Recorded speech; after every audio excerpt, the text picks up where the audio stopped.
Hello, everyone. Welcome back to Spar and Brawl. I hope you're having a decent day. As always, I'm joined by my co-host Sam. We're back with a new episode of the Progressive World. So, as always, please like and subscribe, and you can find timestamps down below. So, again, I have this slightly weird camera angle, but hey, it's not so bad. But maybe we'll fix it in the future. You look But taller. put on some size. But all right, let's tease a few of the stories quickly. God, So this you know, picture, yeah. yeah, I know this Please. picture is kind of giving me like I don't like looking at it too much, but there's been a little bit of the old school, Jimmy Dore versus Nina versus Jank versus Whatever. Glenn Yeah, just Greenwald. by the way, please remember this picture and remember the graphics when later on, much later on, probably in 4 hours, when usually our show is about to end, we just remember the graphics. And then Anna has this thing about production. And it's just, Jesus Christ, man, they have money and a studio and How do they have money though? I don't know these views, but anyway. I don't know. I have a lot of I have questions this week about a lot of online publications, but yeah. Sorry, it's just I hate this graphic. Sorry to cut you. Yeah, no. So we move on from it quickly. Briahna went on the Vanguard. Now that was fun, and of course we have a bunch of Rising videos that are gonna lead up to this interview. So yeah. Any comments there? Oh well, yeah. No. Our friend Emily Jajinsky. She's gonna Oh, feature the heel. relatively Oh yeah, yeah. prominently, yeah. And there Emily was a funny Jashinsky debate and here. yeah, well, Emil Jashinsky and what's his name, Ryan Graham, is quite a tennis match. Let's say back and forth is just amazing. It's just, oh, you thought this was like idiotic, and now somebody like I'm gonna top that with it's yeah. Anyways, Nomiki, finally a little bit of news on her, but it's not even news, it's a little bit of footage yeah. of her. But yeah, we're putting out a public announcement. Anybody who has any information on this Come race, out. we're willing to pay big bucks. Anything. I'm willing to share an ice cream if you give us some polling results from Just Astoria. something. Go ask like 10 people. Yeah. But yeah, can't wait for that election to happen. The Wicked Witch of the Astoria was back. Yeah. Yeah, and oh yeah, Dear Salman Rushdie was attacked. That was not. Yeah, I'm really excited to talk about that because I actually it's very stupid. We are very. I mean, I am at least very stupid. But I do think I have something that is a bit substantive to say about this. Maybe. No, Stuff. I Look forward. oversold it. No. I walk it back. No, It's but I not wanted to, substantive. It's stupid. I wanted to see what you had to say because I barely knew about him until I can't remember when was it, a few weeks ago or like a few months ago we As a talked child, about you him. never heard. I had heard, but I still like never have gone and looked by for myself what was his books and all this and everything happened. But anyway, we Oh, spoke about yeah. him a few weeks ago. I don't know if you recall, or maybe a month or two ago. Oh, He maybe, came yeah. up, but yeah, so that should be good. And yeah, this is all kind of funny. This is all pretty This is funny. top story. This is James Bond level story. This is pretty funny. So yeah, this should be good. I mean, both America internally, there has been an attack on a former president, as some like. I mean, anyway, but then also apparently Iran is attempting to, we'll talk about it, the details. It's true James Bond stuff. True, Yeah. what's that? Tom Clancy. I've never read a novel, but But yeah, good stuff. Good stuff. Okay, all right. Let's get into the chit chat, if you don't mind, and I'll get us started with what I think is quite an interesting story. Agassi. Yeah. So you know of him, right? He's a tennis player. Yes. And something to do with Iran. Yeah. Something to do with Yeah. Iran. I don't know. His dad was His Iranian dad or is dad Iranian. or Armenian or something. I don't know. Once he ate Iranian, Persian man, food. Iranian. Yeah. Okay. He once he was past. No man, he was proper. He's a genuine, like, I think when he speaks Persian, he doesn't have accent. Stop. So Really? yeah, he To that was, extent. yeah, he's real Iranian. He's not like, But this born is and not one raised of in the those. States. Yes, yeah. And He's half. not like Freddie Mercury, like, Iranians like, yeah, Freddie Mercury originally from Zanzibar, but his ethnic origin was a part, so it's one of us. No, Yeah. it's not one of the. I think, yeah, famously his dad was Dick though, so he's not a big fan of Iran. I think his dad No, really? pushed him or something. Yeah. I always hated his hair, and then I found out he was wearing a wig all of the Oh, time. that So was the I'm whole like, story. oh, really? I Okay, just found out. you just You ruined it for me. Okay, sorry. Tell me this. What's this? No, nothing. Yeah, as you know, for 5 years he was wearing this wig, and once you know it's a wig, it's so obvious. But for instance, my parents didn't know about it, but it only Yeah, my came out dad. 2 years ago. This information apparently in his own Book, I autobiography. think. Yeah, and he also mentioned how he like lost the game because he was scared it's gonna fall off. But I mean, this is just so stupid. Yeah, This exactly. person. That's what a stand-up comedian, I remember, did a bit that time. All of my knowledge comes from either stand-up comedy or quiz shows from Britain. And yeah, it came up that he lost French Open. Mm, If I don't remember which show it was, yeah. but I think it was final French Open. Then he didn't want the glue to be like or something. Yeah, he's just. I mean, if it was I would understand if it was a wig that was nice. This Yeah, is I know. This is awful, like and mullets. it's in the 90s. So, like, okay, if this was the 80s, I would understand it more. But this is the 90s. So, I mean, it's also a bit out of, isn't it a bit like out of date?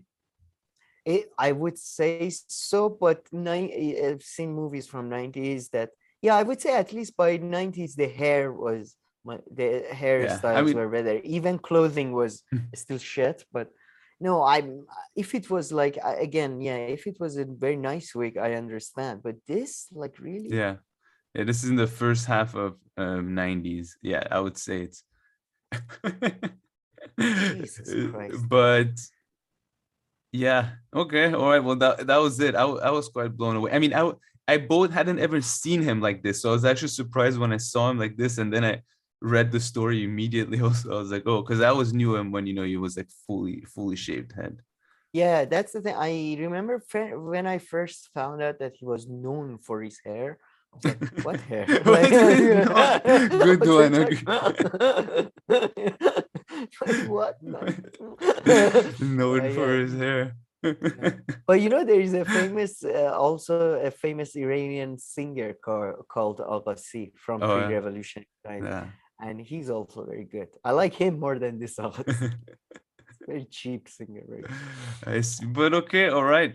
So let's move on. Let's keep it going. Oh, did you know Yeah. I recently found out Agassi's wife is also a tennis player, Mhm. and That it's I so knew. funny, man. Because of my dad, I watched a bit of tennis and stuff when he was around, and like all the former tennis players are like basically they have jobs as commentators, and Yeah. come John I mean, McEnroe that's is in all there. the sports though. But yeah. Yeah, I Eh. never pay attention. So it was quite interesting to see, like, yeah, all these people like are old now, and I'm just zooming in. It's good. Yeah, Yeah, they do that in most sports, football too, all the time. All of them are former players. yeah. Yeah, Alan Shearer, I remember. exactly. He's still on. And speaking of football, Premier League started again. Arsenal first two games, 2 wins, and man, you are so bad. They just lost 4-0 to Brentford yesterday. I mean, they're so bad. Brentford? So What it's the hell really is funny, that? and they conceded 4 goals in like 30 minutes. It was amazing. It's too funny, but yeah. So in the first 30 minutes, or was Yeah, it some other? first 30 minutes. Jesus Christ. But Brentford is, gee, I mean, I haven't paid attention to football for so long. Yeah, I don't know. it Is was that a good funny. team? No, I mean, they're like, mid-table and down. I don't think right now they're not like the worst Premier League team, but man, you are in pretty bad shape. So I that's thought you said Arsenal. No, or was Arsenal it won Man their U first that? two games. No, no, no. Oh, Arsenal. Arsenal Okay. are, on the other hand, Arsenal are like looking pretty good this season. Brought in a player Yeah. called Jesus, and damn, he's Jesus. performing. He's walking on water. Pretty much, no, like crazy, crazy. But Where is yeah, he from? and Brazil. He was at Man City Oh, before he okay. just came, young guy. Yeah. That's just a normal Brazilian person. That's not okay. All right. But How's Tottenham doing? I had a soft um, spot for them. I believe they won their game yesterday too. They're not in too bad a shape right now either. Oh no, they're playing today against Chelsea. They've won their first game. They have a really top Nice. level coach, Oh, really? Conte, Italian. So they might do good. They might do, finish fourth Better. as per usual, fourth, fifth. Nice. But yeah, we'll see. But yeah, okay. This was the Let's sports yeah, segment of and let's move on from sports to movies. yeah. Oh man. Oh damn, Apparently, scary. yeah. Well, no. It was true. Yeah, it was. It Jason, was oh true. my god, look at this lineup. Sorry. Jason Statham. Yeah, it's good lineup, man. Rain Wilson, Ruby Rose, who's I think one of the. Have you seen her? She's so beautiful. You know who I'm talking about? In action movies, a lot. Kinda. She's Yeah, for wow. sure. But I've forgotten what I've seen her. She John Wick, maybe. Yeah, possibly. But Anyway. But yeah, it's Shark Week, I think, or it was Shark Week because suddenly there was a lot of shark movies on, and I've never seen the Meg because it's apparently pretty stupid. It was not bad as far as stupid movies goes. The Meg was quite. But tell me, I It want to was know. So what? There's a big shark? yeah, it was super big. There is an actual like ancient apparently shark called Megalodon or something, and it's like they found one or Wow, is it so but scary. anyway That sounds kind and of then realistic. I'm terrified, honestly. Already.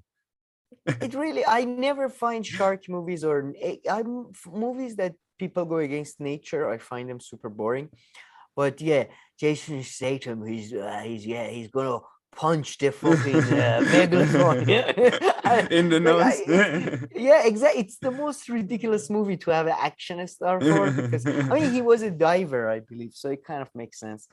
But it's such a yeah, it was okay, and it had a lot of. I find it so funny when these Hollywood movies have all these Chinese 2018. sort of scenes that like is targeted at the Chinese audience. There is like these basically advertisement for this Chinese resort at the end, which is just like okay. And there is a Chinese like characters there. There's a like it's so funny. The whole movie has basically two almost plots. And one is for the Chinese audience, and one is for the American audience. That's Just, funny. but it was good. It was better than I expected, and I kind of liked some of the things they did. Then, but Rain Wilson is in it, by the way. Do you know who's that? The He guy did. from Office, Oh no. the weird guy from Office, the Oh. bad guy, Dwight. Oh Is it? yeah. Oh, he's in it. Yeah, he's amazing. He's Baha'i. Oh, really? Yeah, it's so weird. I always Interesting. find he's a convert to Baha'i, or I think Baha'i. By the way, in Hollywood, I think Baha'i have the same Scientology thing going on that they help each other in Hollywood, or so. I don't know. It's not really weird. It's just I find very odd. Anyway, but yeah, this was not too bad. If it comes on TV, I wouldn't skip it. Let's say it's kind of fun. You can have it's a lot of stupid stuff about the shark, like having intentions and shit. Really? Like, Jeez. yeah, like there's one bit with the girl. I mean, I always find these movies so funny that they've built this like uh, underground massive thing that they like study sharks on and stuff. It's like underground tunnels. It's like a housing like Yeah. complex, I guess, underground and stuff. But then there's like 5 scientists in it, and there's like a child that sort of runs around. There's no security guards. There's not like it's like $1 billion is spent. No, no safety protocol. So it was yeah, but it was fun. I would give it a watch if you're into action movies, stupid action movies. if I mean this was like fun, but then go to next one, Meg. Sorry, not Meg. Deep Blue Sea 3. Do you know about Deep Blue Sea, the movies? No, I don't. Oh, the documentaries? No, No. there is one. It's Deep Blue Sea. Yeah, I'm correct, right? It's the one. Deep Blue Sea one is the one with Thomas Jane and yeah, Thomas Jane and Samuel Jackson. It has one great scene. You might have seen it on TV. It was Yeah, on no, I TV haven't. when No, we were I've never kids seen these all the shark time. movies. Really, I know. Yeah, it's a stupid good fun. Thomas Jane, I love him. He's another super attractive person who's just super. It's just very Mhm. nice Thomas Jane. But anyway, Deep Blue Sea 3. I haven't seen 2. It was on TV and I watched it. Man, it was the fair. It's this one is just watch it for fun. It's. I mean, you see how realistic that But shark yeah, what's up looks. with that? Why is it done so It's just badly? the whole movie looks that realistic. And even oh my god, it's so stupid. It's so stupid. There's like one big tough British guy, I think, or maybe he's Australian or something, but he's had a nose job. So he looks and he's got Botox and cheek sort of implants, and so he looks so weird. He's tough guy body wise, but his face looks like a model of a late 1990s Days of Our Lives actor type. And then oh my, it's so stupid. It was so stupid. Just unbelievable. Like, oh my god, oh my god. But so funny. There's one bit. It's so funny, man. It's so funny. One guy is on a boat and he's like gonna stand up for what is right finally, right? And he's like, yeah, man, I'm not gonna follow you. I'm gonna do whatever my heart tells me. I don't remember whatever he says. Yeah. Then he jumps off the boat to escape, into to go to the beach, and a shark jumps off the water, bites him in half, like bites him in half, and then goes back into the water. And as you can see, the special effects is so good, It's top unreal. notch. Even like, I mean, she It's looks so bad. She looks like it looks like a mannequin. she looks like animation. Oh my god, it was so bad, man. It was so bad. It was kind of funny. Yeah, Just because me and this my dad were just taking the piss. And in this one, the sharks have like, yeah, they have like DNA, and they can. It's even more stupid than Megalodon. Like they go for revenge and shit. It's really stupid. yeah, this picture is disturbing. It's It's how well, bad it is. it's disturbing of, to be honest, what kind of paid work you can get in Hollywood, like. Oh, it's Crazy. horrible.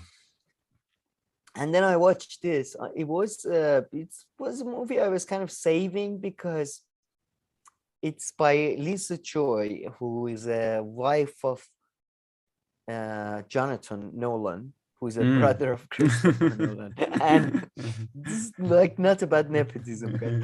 Yeah. But yeah, I usually like their TV, like TV shows. I usually like the first 2 seasons until they go crazy, like This is a TV Person of show? Interest. No, this Oh, was the movie. yeah. This is her first directorial. I think Mm. this is her directorial debut. But I mean, Christopher Nolan, my second favorite director of all time. So, for sure. But this, man, I was saving this because I love the cinematography in this. I love I love anything with a blue, like I love dim colors. I love that No, same. cinematography. When it's, yeah, Yeah, I dark and hate always this. raining.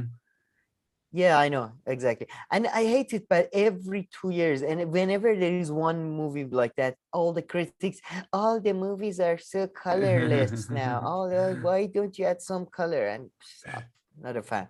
But anyway, well, yeah, it was just this movie is just this is the worst kind of bad movie because it's boring. It's just so Oh. fucking boring as well, and it's just the ending, man. The ending was so terrible, and I'm sure the writer or director was like, oh my god, I found such a cool way to end Yeah. everything, because it's Trying to be about this new. clever.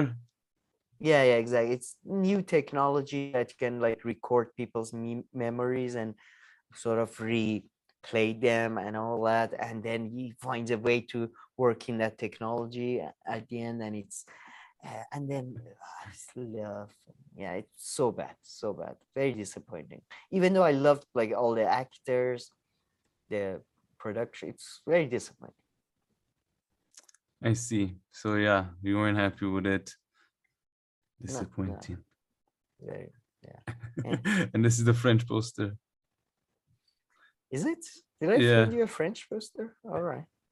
What does But it say on the tagline? Souvenirs come yeah, free? What? Reverie? I know reverie. Reverie no, means like daydreaming, dreaming, or something like that, right? no, reliving your memories Oh, can become a oh, new obsession. Reliving. oh, Yeah.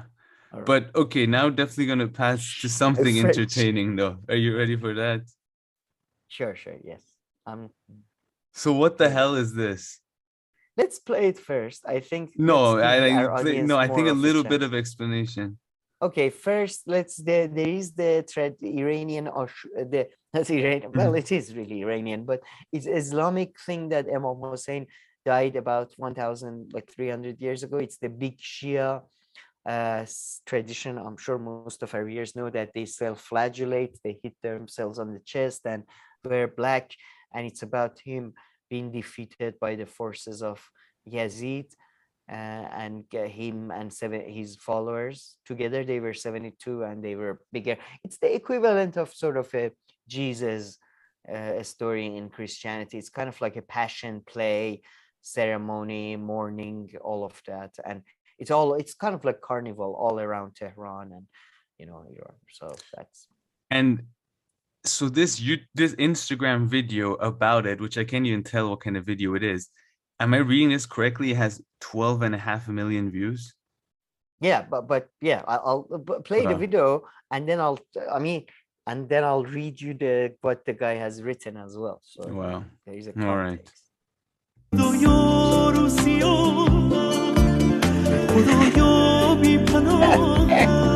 Okay, pause. Explanation. Yeah, I think more explanation is needed, and this is in Iran, Tehran, of course. Yeah.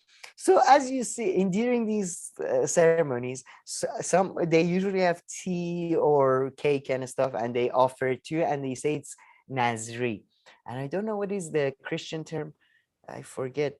I think there was a term for it in Christianity as well, but it's Nazri is like I say, I'm giving this. Like in the name of God, like you give it's free food in the name of God. That's all you need to know. If you accept it, you just, if somebody says Nazir, you go, yes, I take it. It's free food. Okay, it's basically the engine of the Iranian religion for like 2,000 years. Free food. Then that guy, as you saw with his style, was a Muslim, clear Muslim guy, and you can. Like in America, the equivalent is a nice evangelical boy who, hasn't left his town or something. These ladies are basically in Iranian sort of state television are basically equivalent of whores of Babylon because because as you can see, they're wearing very tight pants. Yeah. And the colorful, and the trousers are short, and the hijab is very loose. So, very borderline, horror, basically, as far as, but because it's just everybody looks like that now.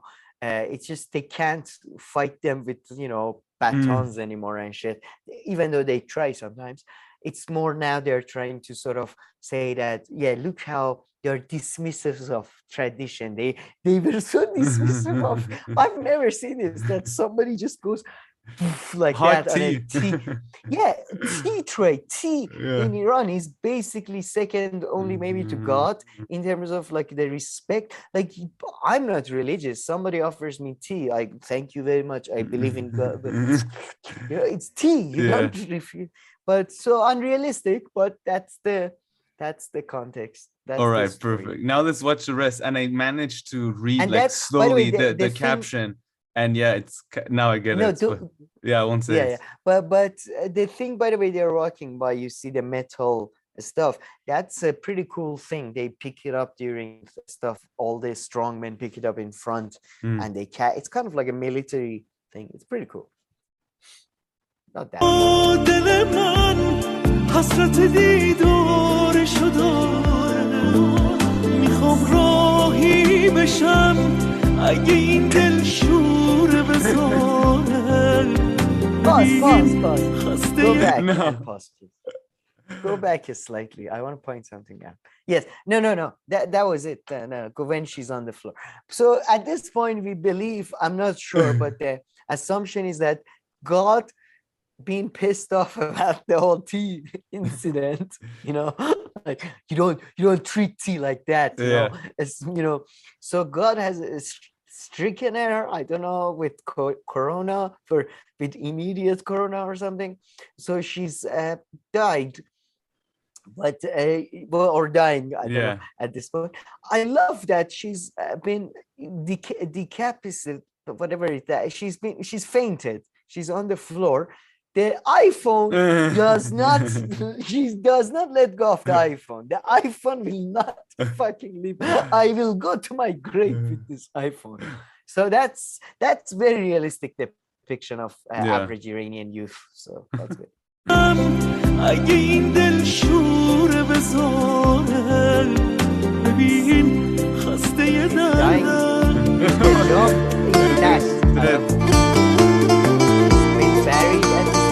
Same guy.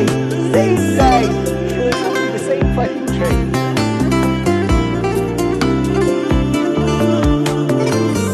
Why don't you look at those fucking strippers?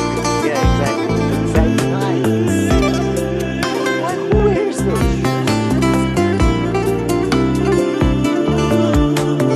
And you can see she doesn't die because she. So this is official. This is made by who? This video? I don't know, but maybe you want to say what that says, that tagline.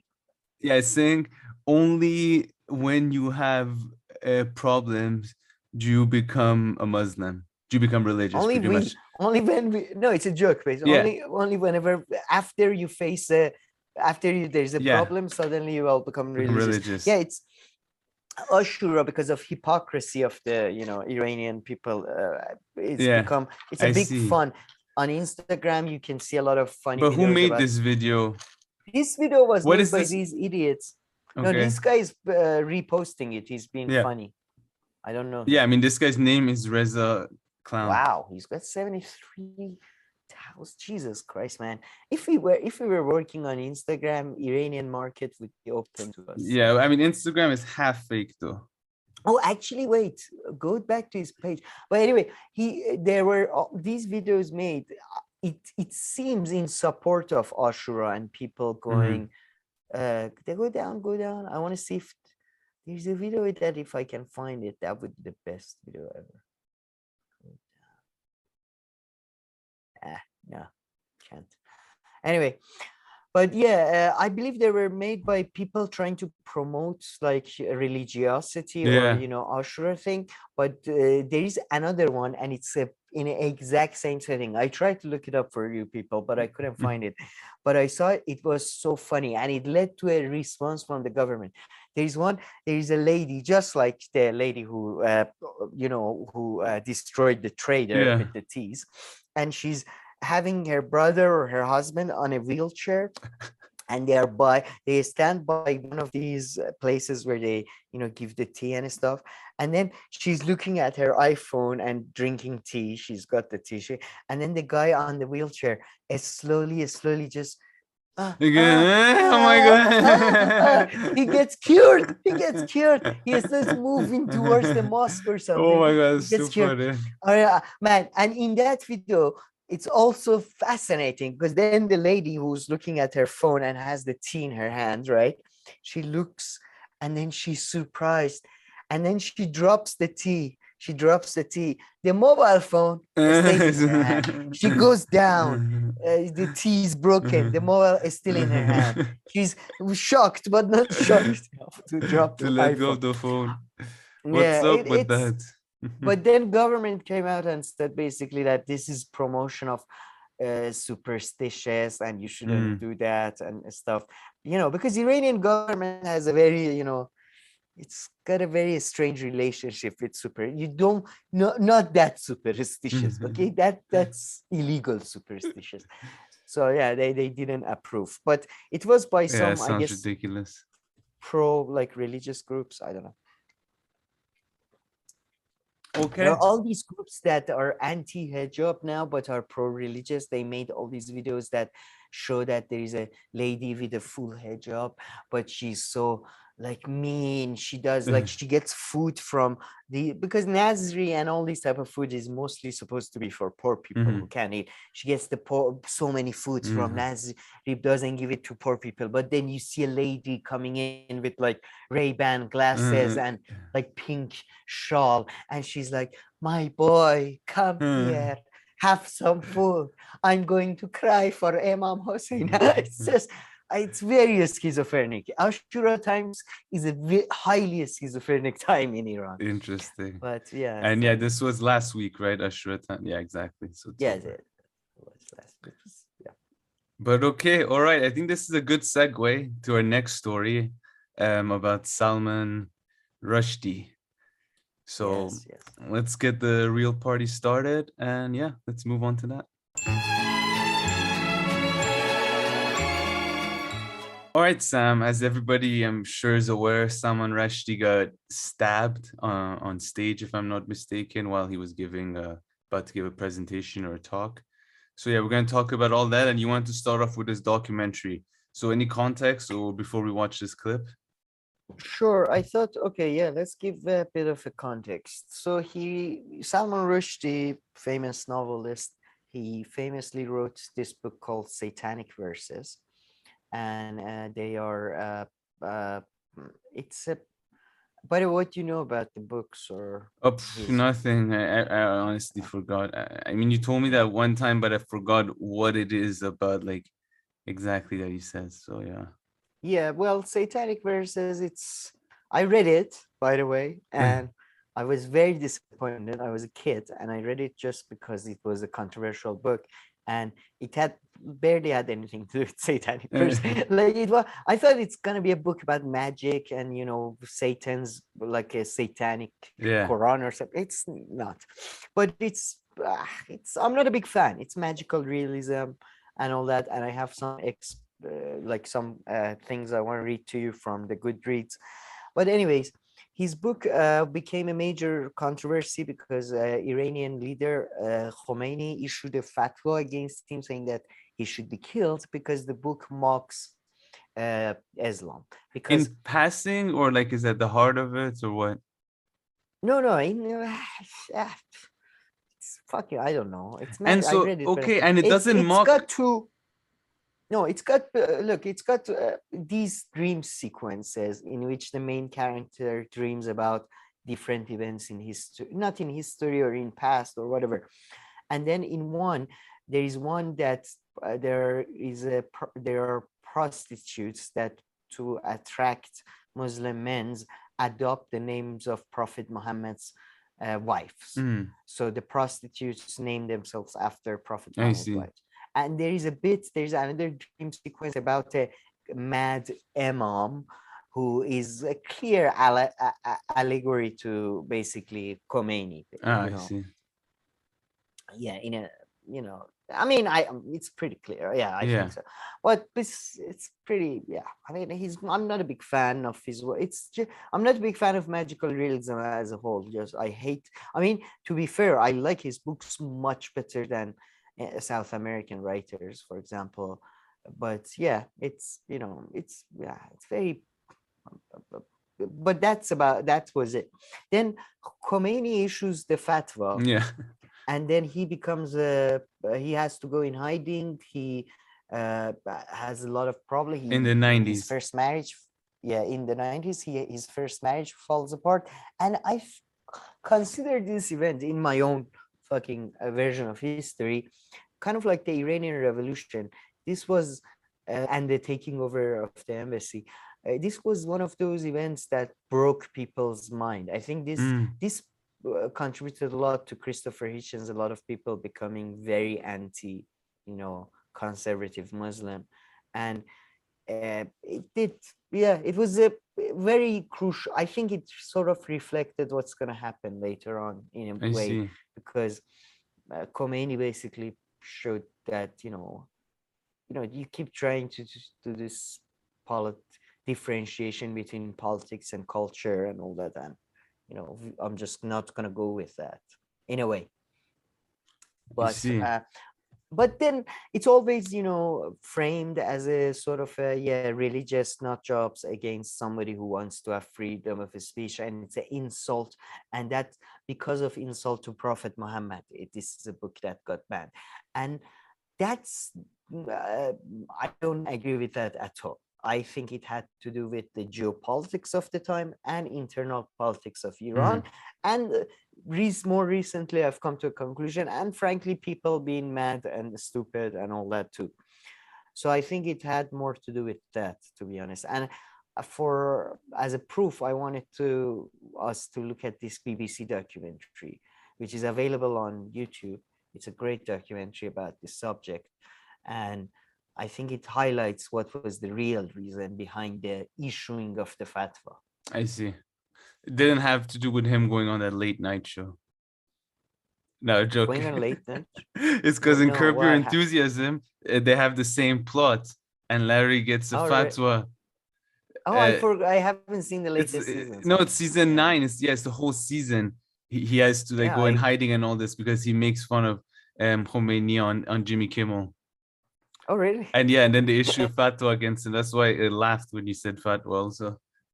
But yeah, and Larry goes into hiding, and then I need to watch. I've seen up to season 7, I think. Yeah, it's really funny. But okay. All right, so 37 minutes, and then let me know, I guess, when to stop. Yeah, there's 3 parts I like to play, and I forget. I have 3 different points, so they might come in different places. But and the first thing to do was to protect him. So there was no question of sort of hesitation about that. Rushdie and his wife immediately went into hiding. I got a call from him saying that he wasn't going to go home, and would I go and get some stuff from the house and bring it to where he was. I went over there, and it was already strange. I mean, the door was opened by a special branch officer. Actually, maybe go to minute and Salman 38. was there with his then wife. Picked up the phone to the first kind of, scary voice down the other end of the line saying, "We know where you live and we're going to kill you soon." And I said, "Mom, I think it's for you," and gave the phone to her. In some ways, ironically, I thought, okay, lead up to the fatwa, I'd been really, really scared. And you think now, okay, well, at least something's happened. How silly. I thought at least something's happened that's given him police protection. He'll be safe now, and it'll get sorted. And then he came and effectively to say goodbye. He was being taken away. We didn't know how far he was being taken, where he was being taken, and that was very scary because we had absolutely no idea on that day when we might see him or how. All around the country, Muslims were digesting the news of the Ayatollah's fatwa. My personal view is that perhaps death would be a bit too easy for him to get away with it. But I think his mind is going to be tormented for the rest of his life as to what he has done, unless he asks for his forgiveness to Almighty Allah. I saw Imam Khomeini. I mean, he became a hero to me overnight. He was a man who did not live like the Gulf rulers. He didn't live in a fancy palace. He lived a very simple, very frugal life. Yet he was the supreme leader of Iran, and here he was, standing up for the honor of the Prophet Muhammad. Endeared him immediately to me. This I wanted to highlight this the international. It's quite funny. For example, as I mentioned, one of the major things that they say that the major reason that is brought up, even like Iranian government or Khomeini never said the allegory that's connected me to some mad imam. That's what I'm pissed off about, is about the wife of Prophet Muhammad. And the most prominent of, They have Muhammad has two very prominent wives, Khadija and Aisha. And Aisha is basically the figure of like the figure that Shias hate the most. I mean, no, it's Omar first, and then it's Aisha. Basically, Aisha is viewed as the most treacherous person within Shia historiography. It's kind of like a Judas character type thing, right? So, I mean, but you can see how Sunni communities in UK, Sunni communities in Pakistan, and everybody else was affected. Even though Iran, like I couldn't believe, like, you know, you see these people, and I don't believe these people. Like, I can't believe these people exist. And then he talks about Khomeini living a frugal life. I mean, buddy, you're really out of the loop, my friend. Like, you should see his son, his grandson. Well, his son's. One of his sons recently, Iranian Islamic Republic admitted that he was a heavy drug user, and you know, all the stories surrounding him is what a thug, what an asshole, what a piece of shit. And this is the son that for the last 2 years of Khomeini's life was really in charge, because Khomeini wasn't, you know, he was dying basically. Right, so his children, his grandsons are living in, by the way, LA, San Francisco, Toronto. They're living a high life. You can Google them. Their Instagram page has loads of followers and all that.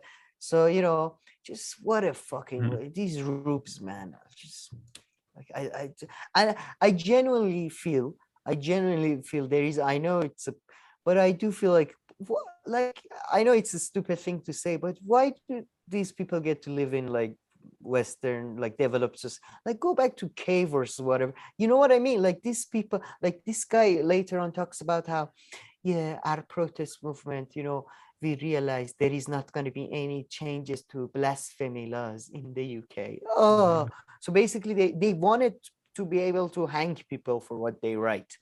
And Jesus, I don't understand, like, how does one get their citizenship revoked? I don't know.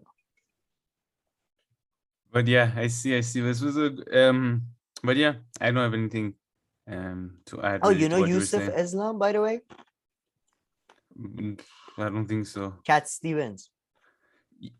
I know Cat Stevens. He converted to Islam. He became Yusuf Islam. Stop. Yeah, you can watch in this documentary. Yeah, many years ago. No. Oh, I think we're talking about different people then. Never mind. The singer. Yeah. Sorry, I thought you were talking about the stand-up comedian. Cat Stevens. Oh, I don't know. No, he's there. He's very. I love his songs. By the way, he's one of my favorite 70s. Oh, yeah. Oh my God, I actually remember this guy though. I had.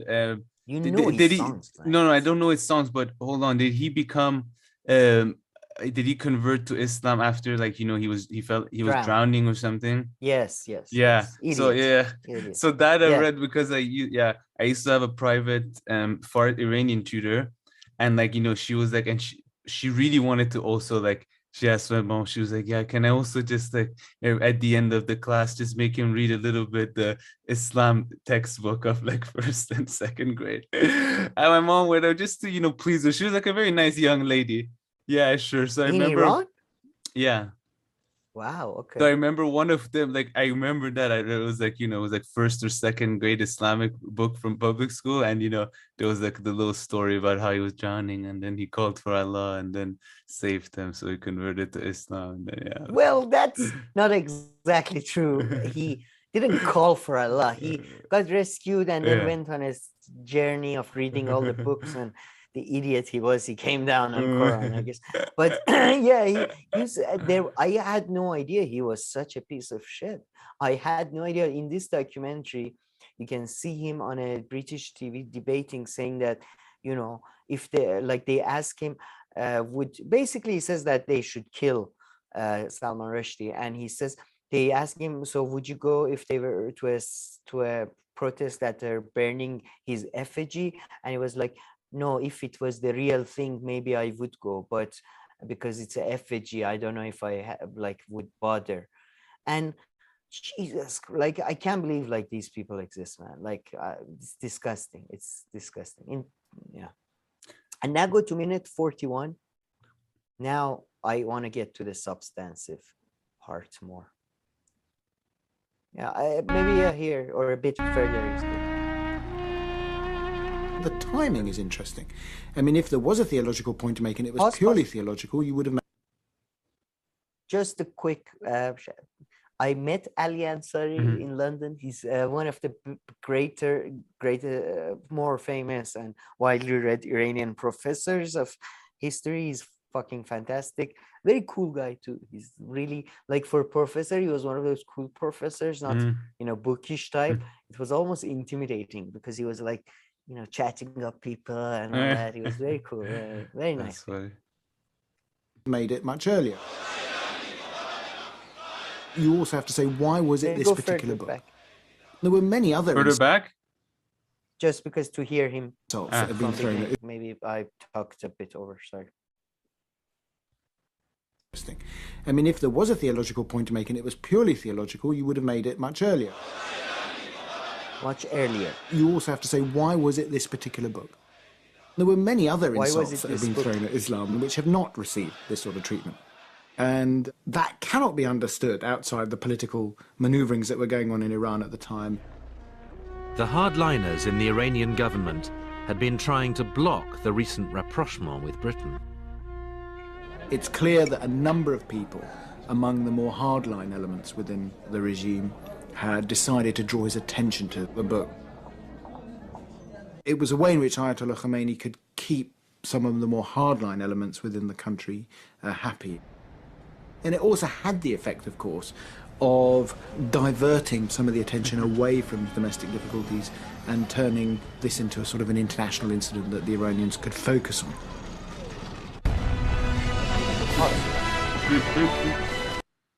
Yeah, but I see what you're saying. So I think it's very important, and looking back now, it's really important to remember that, this was the 2-3 years, the last 3 years of Khomeini. Khomeini dies in 1989, and this is 1988, right? So this is the era where he's not really in control anymore. He's dying from, I believe, a stomach cancer or complication regarding that. And his son, who is regarded largely as a thug and probably was killed by, he died, they say he overdosed, but who knows? So this was happening during succession. No, but it was in 89. Sorry to interrupt you, but you said 99. Yeah, this was in 89, right? But yeah, he died. No, I think it's 80. No. He died in 89, but the fatwa was issued in 88. Yeah, you said 98 and 99 for all of them, and then when I was seeing the footage, I was like, oh, sorry, 89 and So, and this was happening within Iran as they were basically deciding the succession. So you have to look at it as internal war between the hardliners and people who were more on the side of rapprochement with Britain. And then this documentary is very fantastic documentary. Is mostly talks about the hostages that were taken in Lebanon by Hezbollah from 82 to 89. There are all these hostages taken and then released by Iran, by Hezbollah, but Iran is probably involved. So you have to see it in that context of the Lebanese hostages and internal politics of Iran, and the fact that, and why did the hardliners wanted that? Because they wanted to divert attention from domestic politics. They wanted to, for example, undermine the importance of defeat of Soviet Union in Afghanistan at the time. They wanted, there was a war over the leadership of the Islamic community. And this was one of the hot points of that war. And Iran wanted to be that. So Iran wanted to be seen as more Muslim, as they say, more Catholic than Pope, more Muslim than, Saudi Arabia and all these countries. So I think it should be viewed in that. It's very sad, but there is one part where Salman Rushdie's sister says that he was just a pawn in all of this. Yeah. And I agree with that. So that's your overall argument, right? I mean, he just got caught up into he was just an easy thing to use politically, pretty much at that time, for parts of the Iranian regime and all that. So, and he got mixed up into that. Yeah, and people forget British government was also not a big fan. Geoffrey Hugh, who was the foreign secretary, he explicitly said that we are not a fan of this. This book is offensive to our beliefs and to our to our culture too. But it's why? Well, what's this? Well, the book, he's a lefty, Salman Rushdie. I mean, you could argue since the book and the experience of the book, he became a bit more liberal. Yeah. But I wouldn't even say he was always he was a lefty, and he's still lefty. He's a very, I mean, every time I've seen an interview with him, he's a very nice guy. He seems very nice. Yeah, I'm not a big fan of his writing, but I mean, maybe it's a good time to go to Goodreads now to just. I mean, you can see his style a bit. Oh, I closed the documentary. Hopefully, you didn't need any more. So Midnight Children. But by the way, Midnight Children is his most famous book, and again, it's really that one I couldn't even finish. It was wow. But people love it, and I like to point. I believe for Midnight Children or one of his other books, he did. Before Satanic Verses, he came to Iran and got like a award for cultural, it was because he was a lefty. So, and in the beginning, he was a supporter of Iranian even revolution. I see. Oh, wow. Okay, so I think this is what you're referring to. Yes. So, for example, go down. So, for example, read this one. What kind of idea are you? Okay, so this is from the Satanic Verses. What kind of idea are you? Are you the kind that compromises, does deals, accommodates itself to society, aims to find a niche to survive, or are you the cussed, bloody-minded, ramrod-back type of damn fool notion that would rather break than sway with the breeze? The kind that will almost certainly, 99 times out of 100, be smashed to bits, but the 100th time will change the world. Yeah, I don't know. I feel it this slight idealism, and anyway. I mean, I don't know. I get some context. Out of context, so it's characters' thought. It's not necessarily writer's view, but the work has been described as a semi-autobiography. So I see. It kind of reminds me of it's like Jordan Peterson meets, because I don't know, just this paragraph, just this sentence reads kind of like a motivational kind of thing. Yeah, but it's a novel though. You have I mean, you have to give it's a character. It's not telling you this. It's a character thinking this. So go down. There is a better one. Oh, this is a good one too. A poet's work, but then I have another one in mind. A poet's work, to name the unnameable, to point at frauds, to take sides, start arguments, shape the world, and stop it from going to sleep. So, I feel more like idealistic, the German idealism or idealism in general that I talk about, the idea we have, the power of ideas, the power of conversation, rhetoric, discussion, that type of thing. So, Yeah, I don't know. I can't get too much out of these quotes like this. This is a good one. Something was badly amiss with the spiritual life of the planet. Too many demons inside people claiming to believe in God. You see that again, like that type of, there is go down. There is here. That's a good one. Question: what is the opposite of faith? Not disbelief, too final, certain, and close. Itself is a kind of belief. Doubt. The human condition, but what of the angelic? Halfway between Allah God and Homo sap, did they ever doubt? They did. Challenging God's will one day they did, muttering beneath the throne, daring to ask forbidden things. Anti-question. It is right, Dad. Could it not be argued? Freedom, the old anti-quest. He calmed them down, naturally employing management skills a la God. Flattered them, you will be the instruments of my will on earth. The damnation of man. Damnation of man. All the usual, etc. But yeah, I mean, and hey, presto, the end of protest on with the halos, back to work. Angels are easily pacified. Turn them into instruments and they'll play your harpy tune. Human beings are tougher nuts, can doubt anything, even the evidence of their own eyes, of being their own eyes, of what as they sink heavy-lidded transpires behind closed peepers. Angels, they don't have much in the way of a will. To will is to disagree, not to submit, to dissent.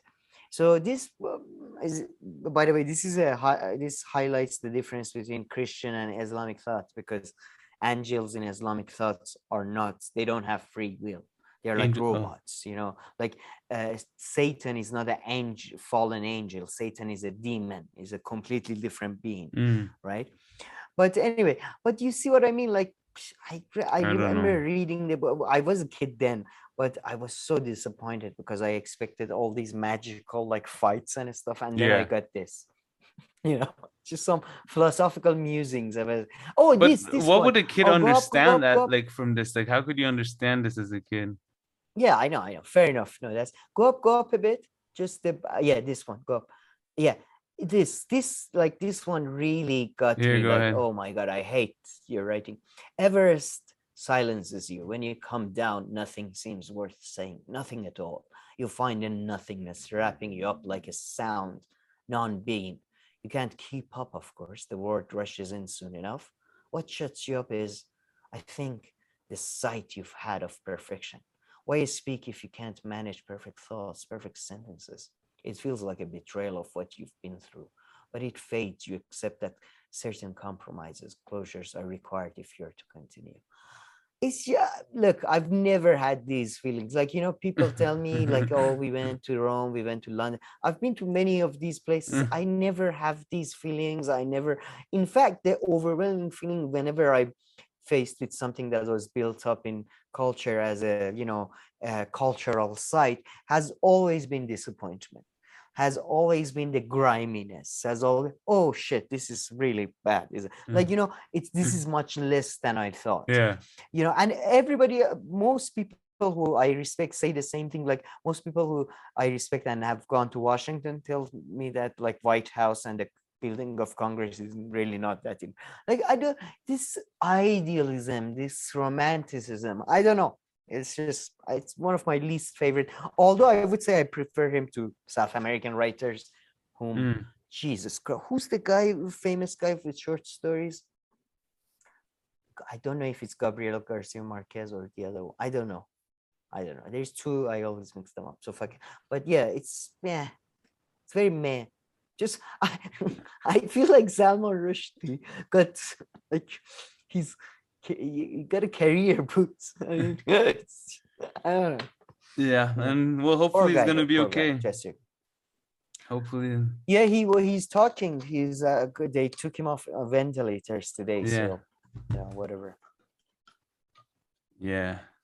But I don't know, would you be interested in reading something like that? It's a story about, I mean, a little bit, you know, I would read a little bit. Indian British. You know, I don't know. It's just like a book takes too long to just like mess around with it for a bit. You know, it's like a 15-minute video, you mess around with it.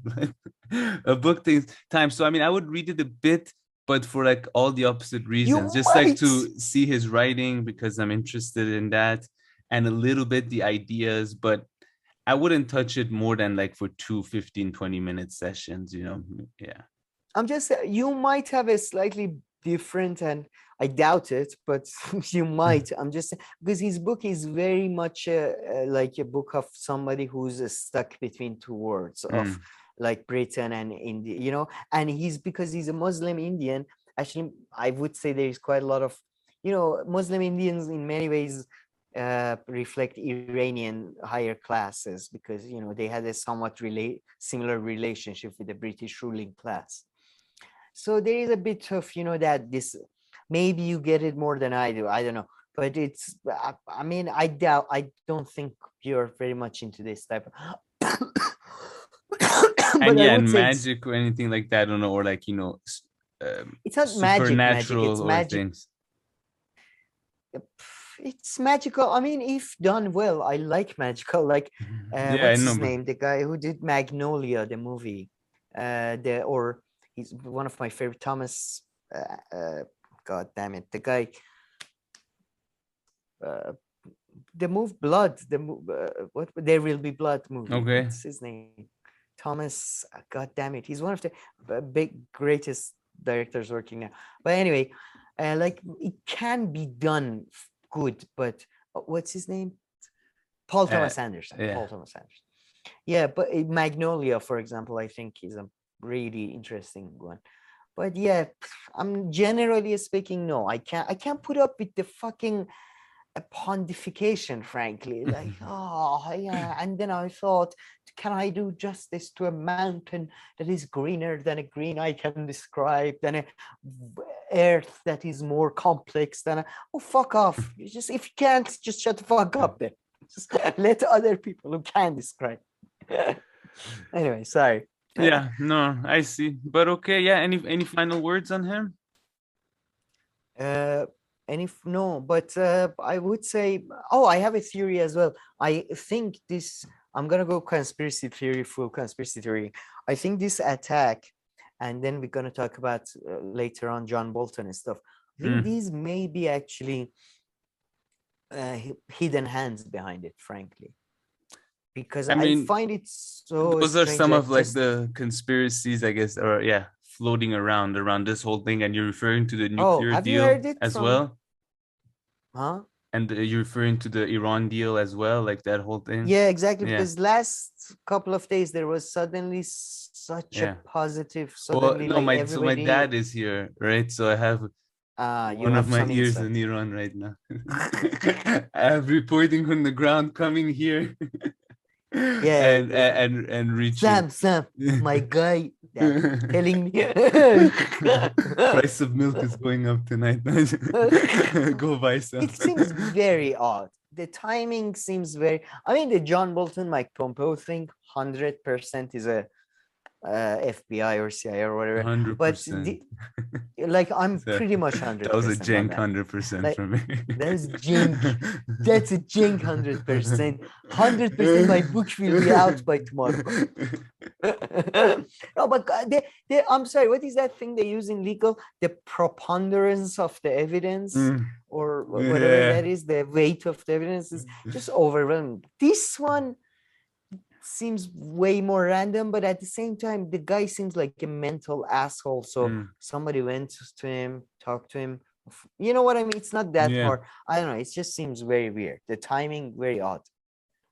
I feel you. But okay, yeah. So let's move on to those other stories and events that you're referring to. You don't want to talk about my conspiracy? Oh, I mean, I thought that is right. They're all Oh, we connected. can, or after this we can talk about it.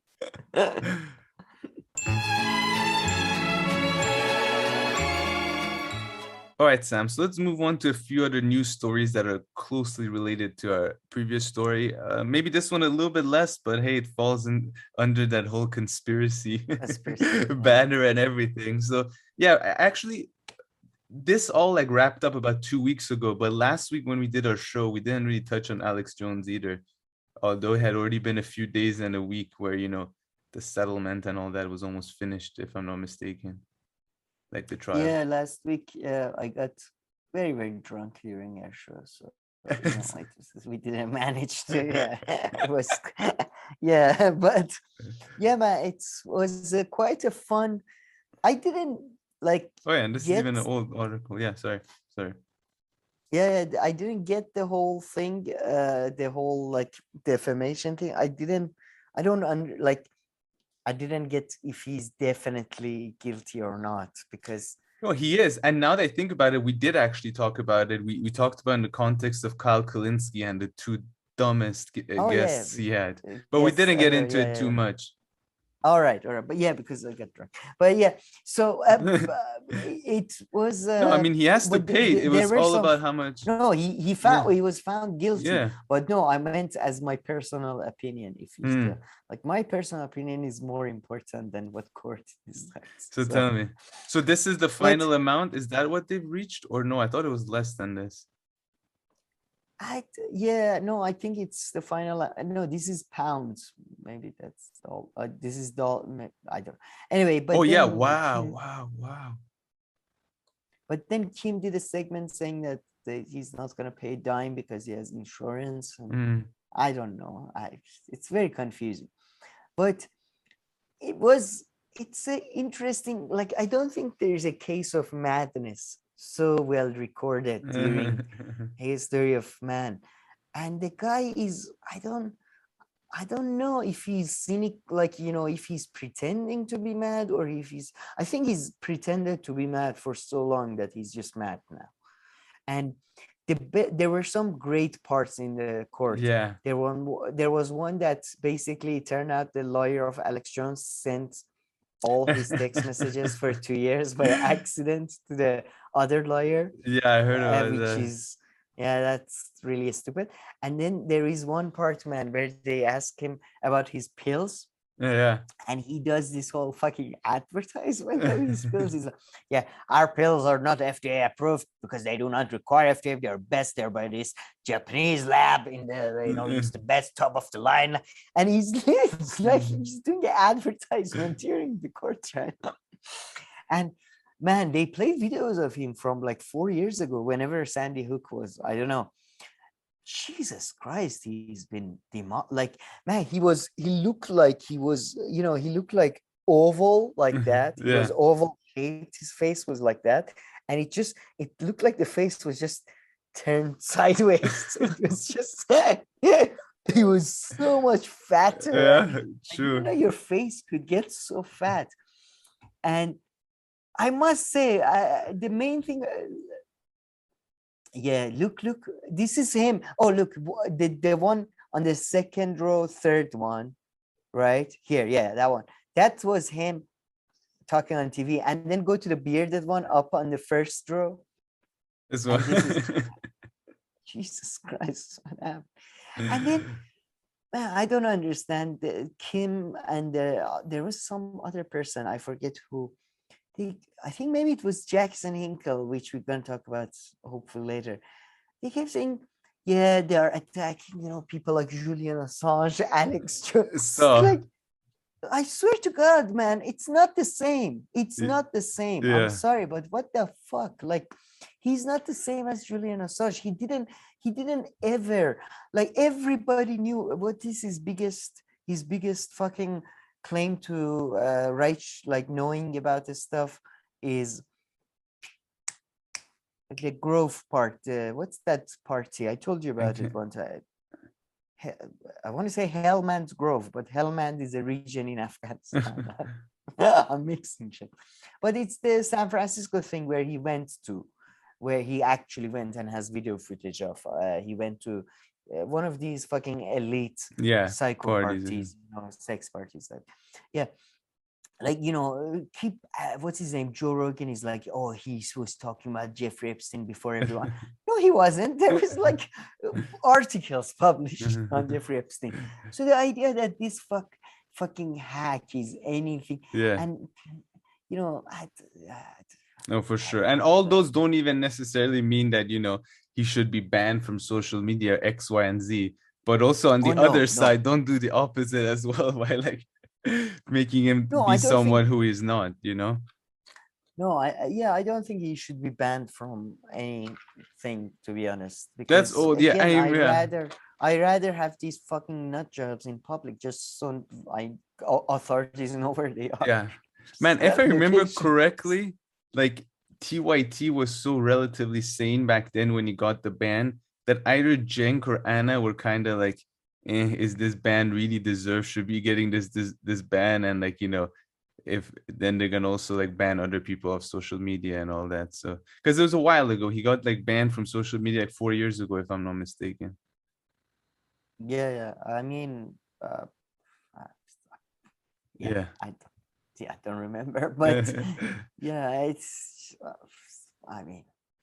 But I just hate the equivalency between Jones and Assange, and And so where'd you fall? So like, if he knew that he was lying, right?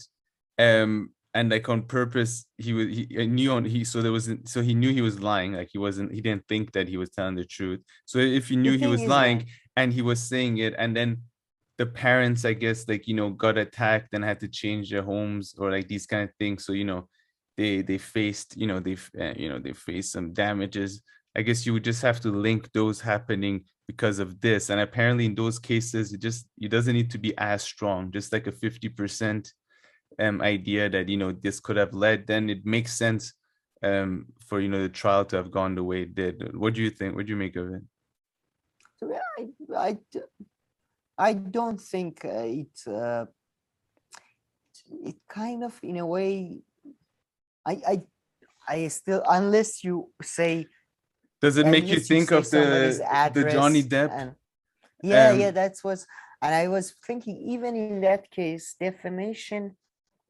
And apparently defamation, there's a lower bar, right? Apparently, like, there are two types. There's civil cases and criminal cases or whatever. Yeah. So if you're gonna get convicted for criminal cases, it has to be like beyond a doubt or whatever. Yeah. And civil case, it has to be like, if you think it could have happened.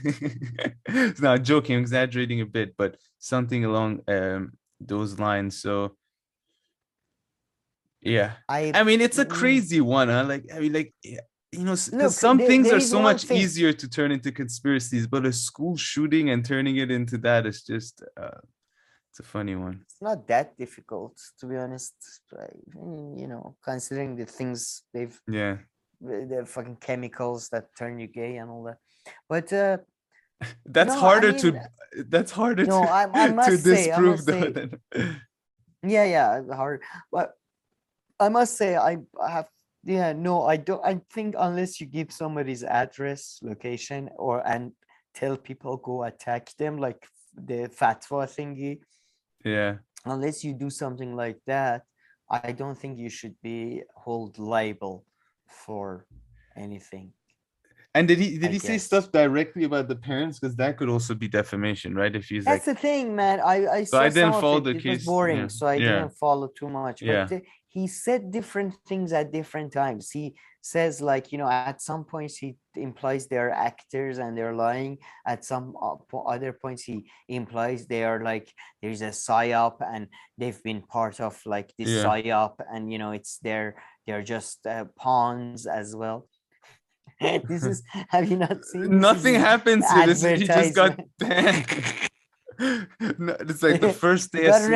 Yeah, exactly. We don't even know if he'll get tan. He might have just burned himself. That's. This is the power of. This shows you that confidence is the biggest tool in a con man's. But he's actually more confident here. Here he's holding his chest out a bit more. Maybe, yes. But it's just all about the lighting here. These could have possibly been taken at the exact same time. I mean, there is no different. I mean, there's way different watches. Different watches. It's slightly hairier in one, I guess. This is too funny, man. Jesus Christ. Man, he's just such a fucking piece of shit. Do you remember he wasn't friend with Joe Rogan for a while, and then they like made up? He's still friends. Yeah, because they made up. Yeah, exactly. I mean, Joe Rogan keeps him for some reason benefits. I mean, this is the type of, I take Hillary Clinton over him, I must say. I mean, he's really like lowest of the lowest, No, I mean, I just, in terms of like, I take an evil, calculative person over these, Carnival Barker, P.T. Barnum like pieces of shit. Just well, okay. I say on that note, actually, we move on to a few other carnivals. You need the article? No. That video keeps going on, but the Anne Hesh died as well. Very sad. Car accident. Oh yeah, true. Yeah. Oh, I thought it was older. Okay, so it's recent. But yeah. Oh yeah. What's her name again? Well, she was Anne Hesh, I believe. She was. No. Yeah, she was on life support. I think they're gonna donate some of her organs and all that. Yeah. Well, no, I found her to be very attractive always. Jesus, what the fuck happened? Car accident, I guess. And then a car. caught on fire? Yeah, Burst I into think flames. I don't know who was at fault. Big week for car accident. There was that Republican lady who died of car accident. Emily Jashinsky talks about it. Oh, I mean, that one was funny, but this is sad. yeah. Oh, she driving a very, Mini? She was very good actress as well. I mean, besides the beauty, very fine. But okay. Oh, and this is our last story. All right, let's come back here to to Alex Jones' extended family. The right wing nut job circle. The bros. Bros. So yeah, anything for you to say about the whole Trump thing? I mean, it made me laugh first. The first time I heard about it, I was like, why would this idiot even he doesn't even read? Why would you take things that he doesn't know how to, he's not literate. But that was like what? I mean, does this even make sense? Like, even why would he, even take any documents? No, I must admit, so far, after 6 years of just talking nonsense, this is the first real shit that Democrats have done. Because if they do convict him for taking, secret documents, then he's banned from running for president. I never thought they have the balls to do this. Maybe, and I still think they don't have the balls to go ahead with this, because already somebody is broken into FBI trying to kill that. Because if Trump wants to become a dictator of America, he can. That's the thing now, so I don't know where this is gonna go, but it's interesting because it's the first really ballsy move they've taken. No, I feel you. No, you're totally right. And I mean, yeah, haven't been following it that closely at all. But yeah, I mean, just the whole thing though. I mean, like, why would he have done that? Well, I mean, I guess I mean, but yeah, I see what you're saying. Definitely. Yeah, but I don't. I mean, I'm sure he has done, like, as every U.S. president can be convicted during their time in office, after their time in office, and before they're all fucking criminals. Oh yeah, for sure. All level. I mean, it's an extremely stupid thing though. If you really did that, I mean, Jesus. I don't know. Like, what were these documents? What was he gonna do with them? Like, he wanted to reference them in his talks. Like, no, maybe it's like, yeah, exactly. Like, maybe it had something to do with location of some fucking business. I don't know. I have no idea. The best burger place in all of New York. I'm just saying, like, yeah, exactly. I'm just saying, compared to illegal things. Oh yeah, for sure. This is like nothing. So, and I hate. But we're gonna get to the commentary hopefully when we talk about the Hill segment, so I'll save it for that. But I hate the commentary that is coming from the left. But I'll say it's not the least nothing though. I mean, I don't know. So, I mean, I always say that, but I mean, it's kind of stupid. I mean, I don't know, taking documents. Oh, the crime? Yeah. Come on. Yeah. No, it's a nothing burger, I think. Yeah, it is. But I mean, it's just, yeah, it's more of like a stupid one, really. I mean, unless, I just don't. I mean, like, it's kind of like the Dave Chappelle joke, with the crack thing. Like, even if he didn't take the document, which again, I think he's a criminal anyways. He for many other worse crimes. But even if he didn't take the documents, what the FBI comes in, puts a couple of documents there. Oh, the documents were here. Yeah. You know what I mean? Like the old Dave Chappelle, the crack joke that cops just. It's not like they might have done that, but yeah, and we'll talk about and then the debate that the Vanguard had about it and stuff. It's just too funny with Briahna. Oh, I think Briahna's own take, and some other people on the left. I think Crystal Ball has done something along the same line. It's so stupid. We'll talk about it. Yeah.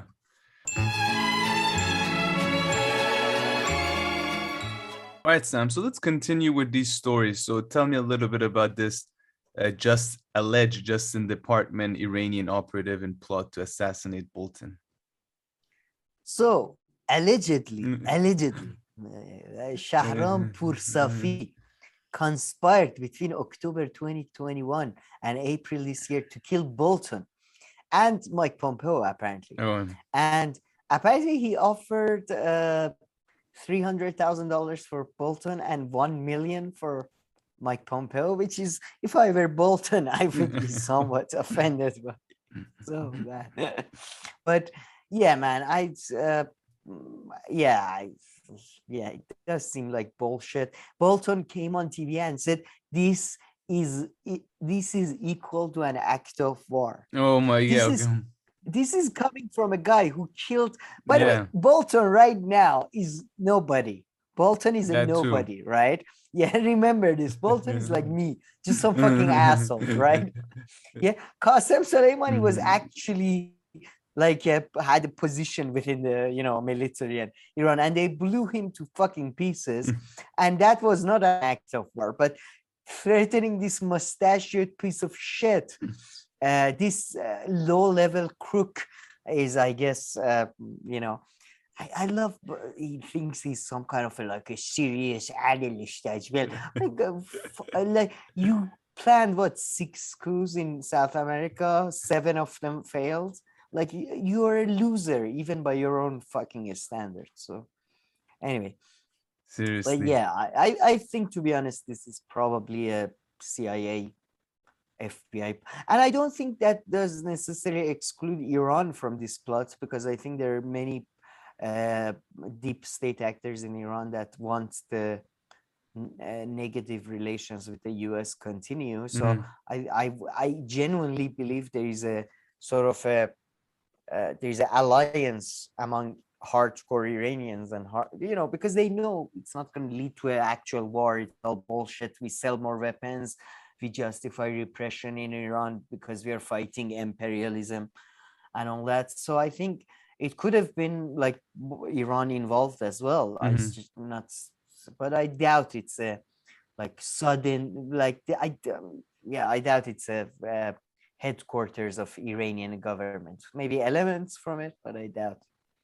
And so kind of like the Salman Rushdie thing, some people are hardliners, some people's benefit is in sanctions, is staying because they are the they control the black market. I very much agree with you there. And so like the nuclear deal, is it like, have you heard, is it true that it's looking different right now? Or 4 or 5 days ago, there was a lot of positive stuff in the news, to the point that I was really getting sad because it seemed like it's gonna happen.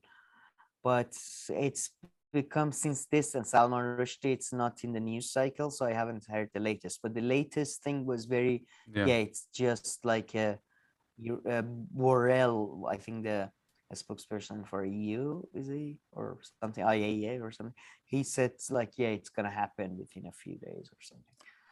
I think it would be a betrayal of Europe. Yeah, if Iranian government signs that, it's I don't know. The details have to come out, but it does feel like it's idiotic. If it leads to reduction of Iranian nuclear capacity, it seems like an idiotic thing to do. So at the same time, though, there is that thing that I always like when you talk to military people, they say nuclear stuff is bullshit. It's all about the missiles. And the fact is already Iran has the missiles. So I don't know. I don't need to look into details. Yeah. So we'll see if there are any movements on this by next week. I mean, you hear, all the time you hear, something might happen and stuff. So it still might be nothing.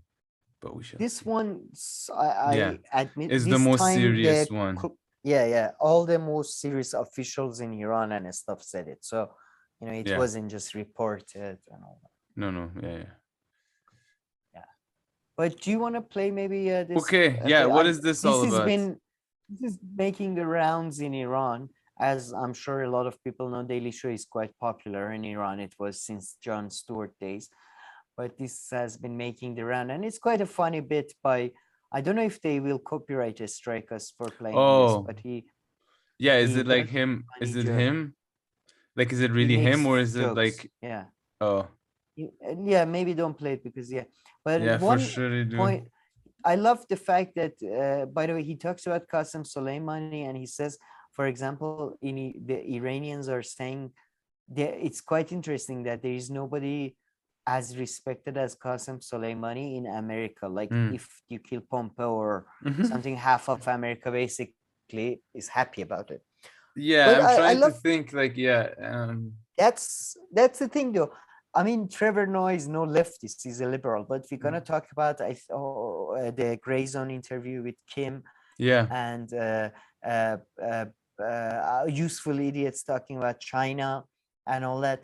And I think you're very naive and you're very childish. Frankly, this is kind of getting offensive, but I don't know who you just yeah, I like yeah, I was in Iran, like not this is very anecdotal, but I've lived in Iran most of my life, and like the idea that Iran or China or any of these countries is not divided as America is, as if it is always this exception. And in Iran it's the same, by the way. Iranians, you talk to them, no country is as divided as Iran.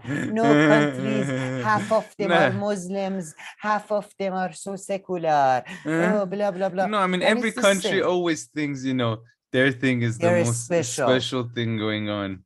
That is for sure, But the reality is, just like in any other country, okay, when Qasem Soleimani died, whenever a hero dies, 25% of people are dying for him and are so sad because he died. 25% are happy and are celebrating, and 50% of people don't give a shit because they're not bothered by this nonsense because they have real lives. And I remember, this is very anecdotal, I was working at the office at the time, and that was the exact like breakdown. Like 25% of people really cared that he died and were sad. I remember one guy crying because he died. There was one lady in the office who was handing out candy because she was so happy and so anti-Islamic, blah blah blah. Yeah. And then most of the people were just like, whatever. So yeah, it's just this idea that anyway, sorry. No, that was a good case study you gave there at the very least. This It's wasn't anecdotal. No, it was anecdotal. case study of your Case office study, during that time, okay? Okay, let me now tell you about the dog. The dog came in, and as you know, humans are just like dogs, and dogs are loyal. And I wanted to bring in an animal. I see. But yeah, okay. What else is said of this? Anything else worth mentioning? Just quickly, I'm one of the like very, very few people who's secular and also likes Qasem Soleimani. There's basically 6 of us in Iran. So, I'm an outlier, but it's just, please let us know if Daily Show usually does copyright us. Oh no, don't you remember that one time we played like both times, anytime we put anything from them, they copyrighted. Daily Show? Yeah, like all the late night shows, all these ones. Right. Oh, well, the one is like, I think that was Colbert, and that's TBS. It's like... But yeah, I'm pretty sure.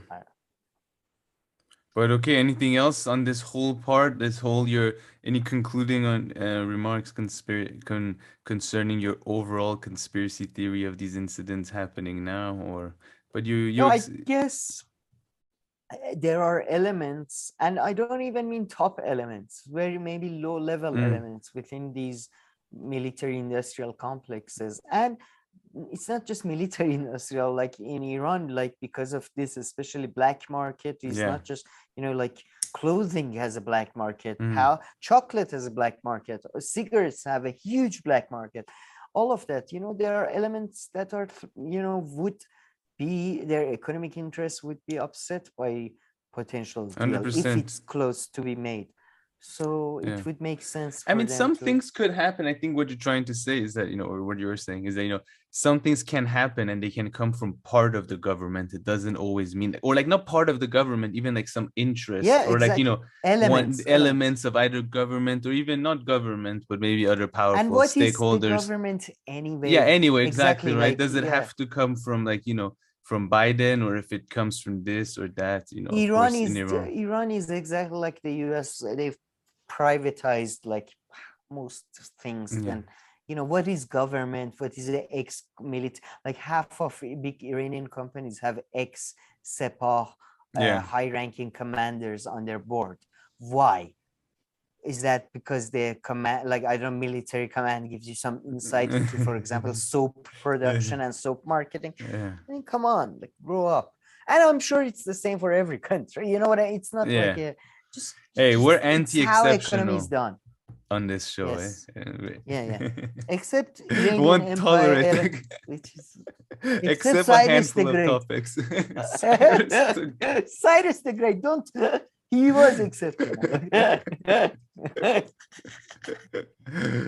Him and Tony Benn, British. These Definitely. two. But okay, let's move on to some exceptional people.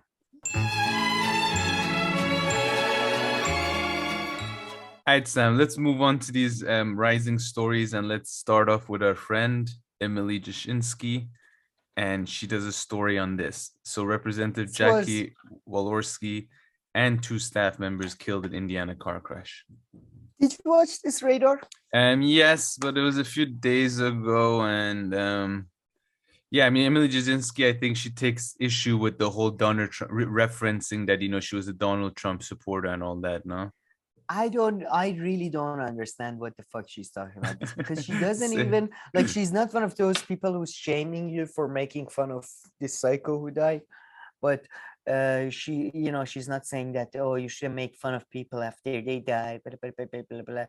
But she's talking about some weird empathy inequality, and like, basically, I don't know, like, it's basically she's saying the economic equality and the zip. Oh, by the way, she mentions Charles Murray. I mean, this is my God. Charles. Oh, you don't know who's Charles Murray? I thought I talked to you about him. No, this is not the Charles Murray. No, Charles Murray. This is the piece of shit pedophile. Well, put allegedly. Anyway. Alleged by, his own fucking autobiography, but he's famous for his book Bell Curve. And by the way, this was one of the books that put me off for being a right winger. I was a huge right winger, as you know, during my university, and then we had to do a presentation on the Bell Curve. The Bell Curve is a piece of shit book that it's a book that turns scientific. It's basically trying to argue that intelligence is connected to the race. Wow. Yeah, that's it. Yeah, and the Bell Curve. Yeah, Richard. It's pretty. I mean, I had to read the whole fucking. It's fucking thick, man, and it's a. I must admit, it's a smart way of presenting facts in a very misleading fashion. It's as smart as you can probably get, but it's bullshit. Anyway, and the Bell Curve is, and he's written another book apparently about zip codes and how if you live in a zip code, like it's basically the whole class, it's a Marxist analysis from a conservative point of view, basically. I don't know if you're familiar with Bowling Alone, another book that is associated with conservatives. I'm mentioning that because I like to, when we talk about useful idiots, I'll come back to this. But yeah, it's part of a conservative literature that is, talks about alienation and inequality, in my view, in a way that is completely misleading. So, she mentions him, but she's arguing there is some kind of inequality in empathy or tribalism and stuff, and some fucking. So I don't know what the fuck she was making a point about. I didn't understand it. Oh, it's so bad that people hate each other. But anyway, but then there was one part, I thought, okay, this can't get any stupider than this. But then Ryan Grimm just fantastically tops it up. But here that's much. To go into her vote on. So here he's saying go into her vote because in the article they reference to at the end, her voting on what again?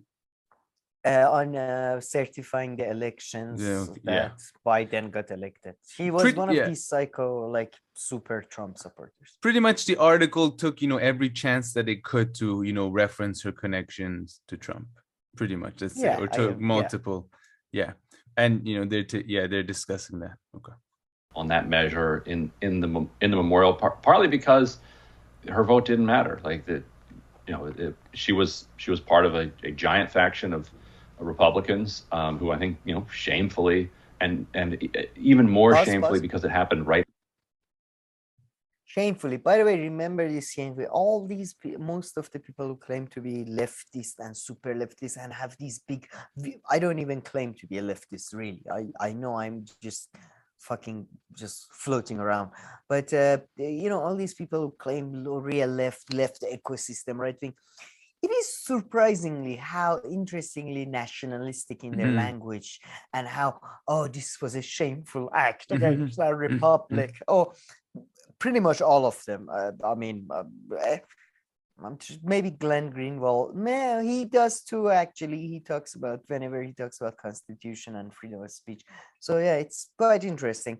Don't forget this. These are not real. Like, anyway, sorry. Just these shameful acts.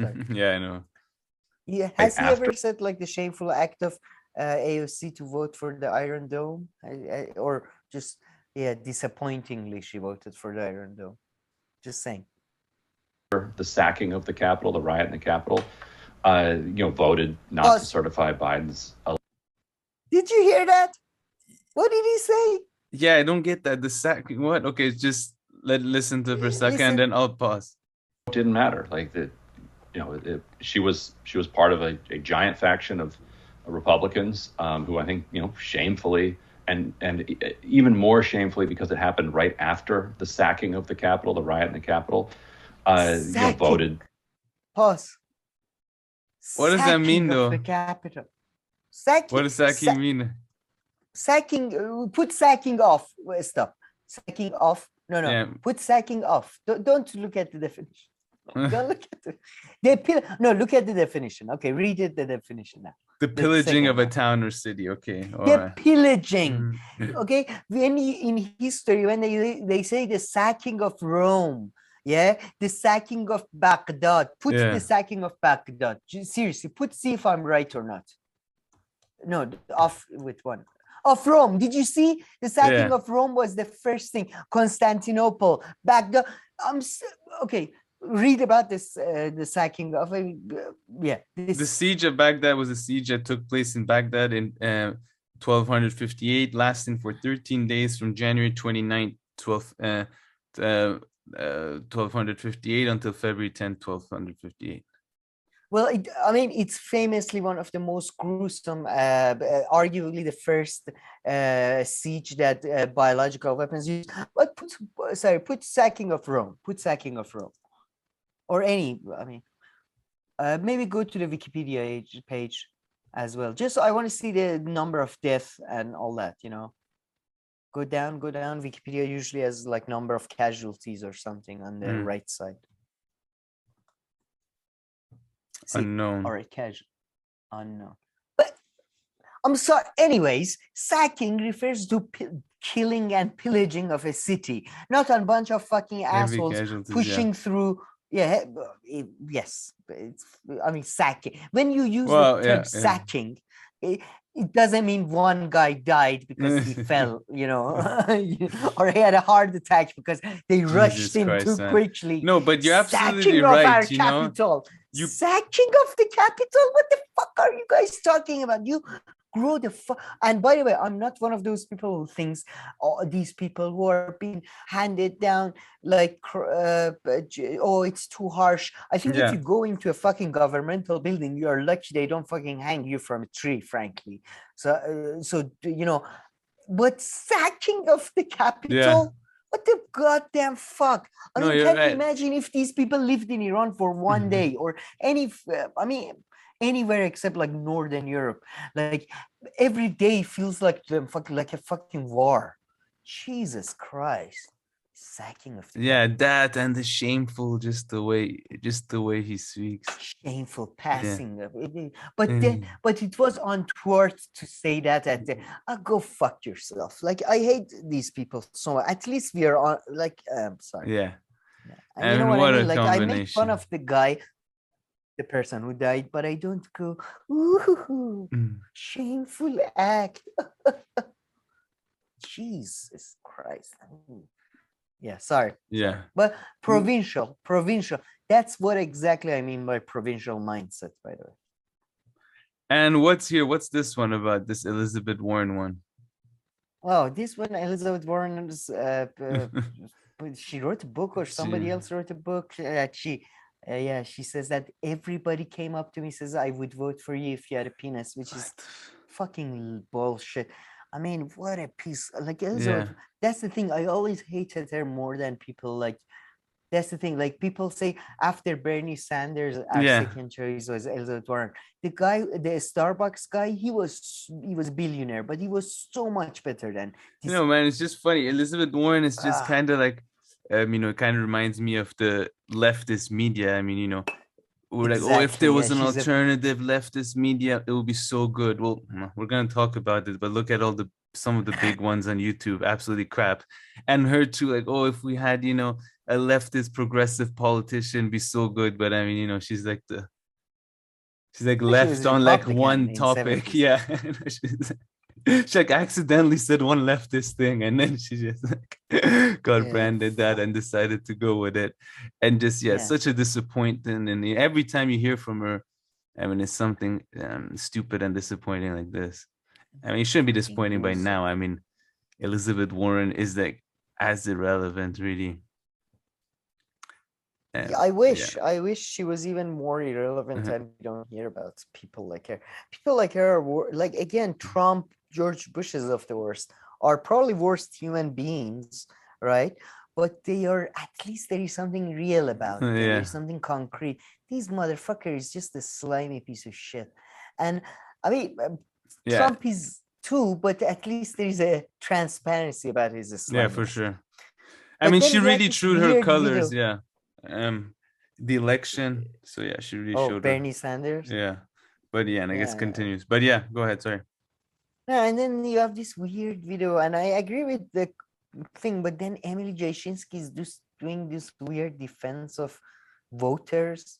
Like, you mean the idiot, the rubes that are still going to wasting their time to go to vote for one of the two like shittiest organizations out there?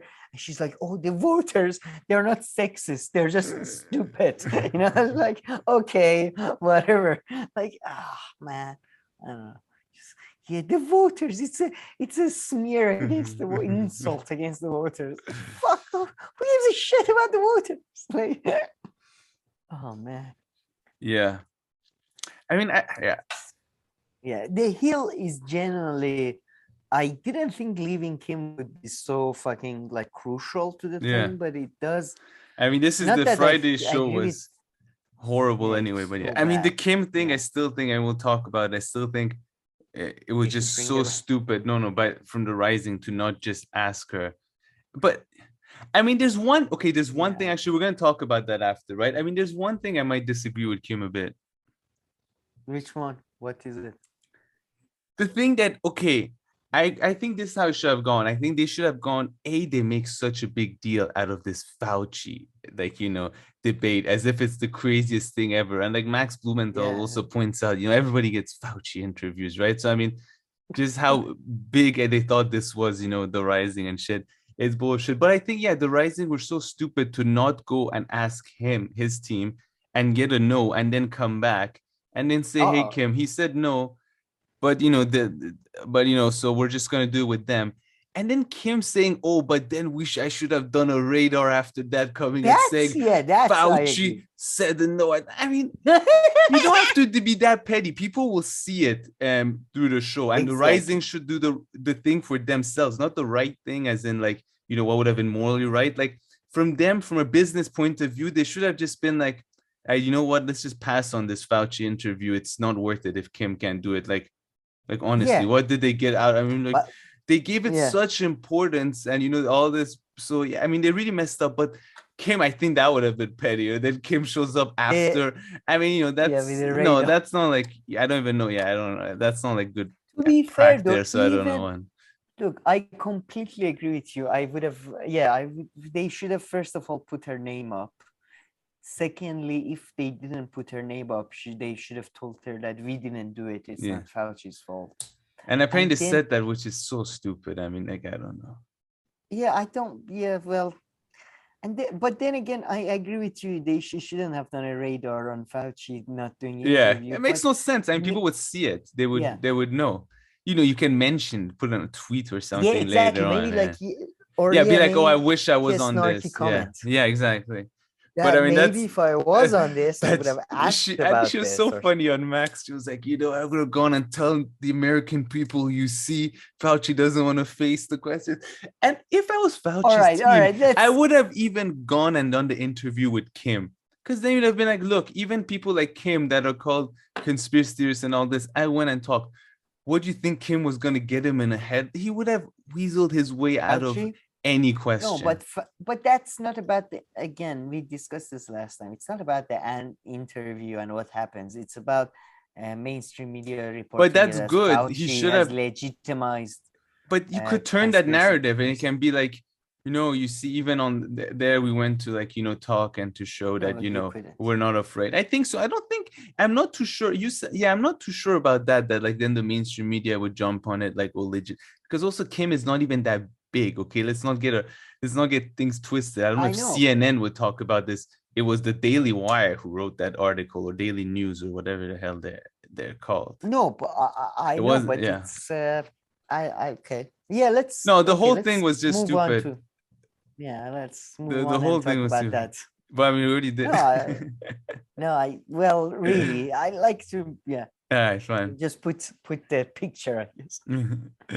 Okay, I told you should have win. Okay, so maybe we can finish off with this whole Kim Grayzone interview. So she spoke to Max Blumenthal. And yeah, I mean, some summary of my take. Rising were so stupid. Too big of a deal was made out of it.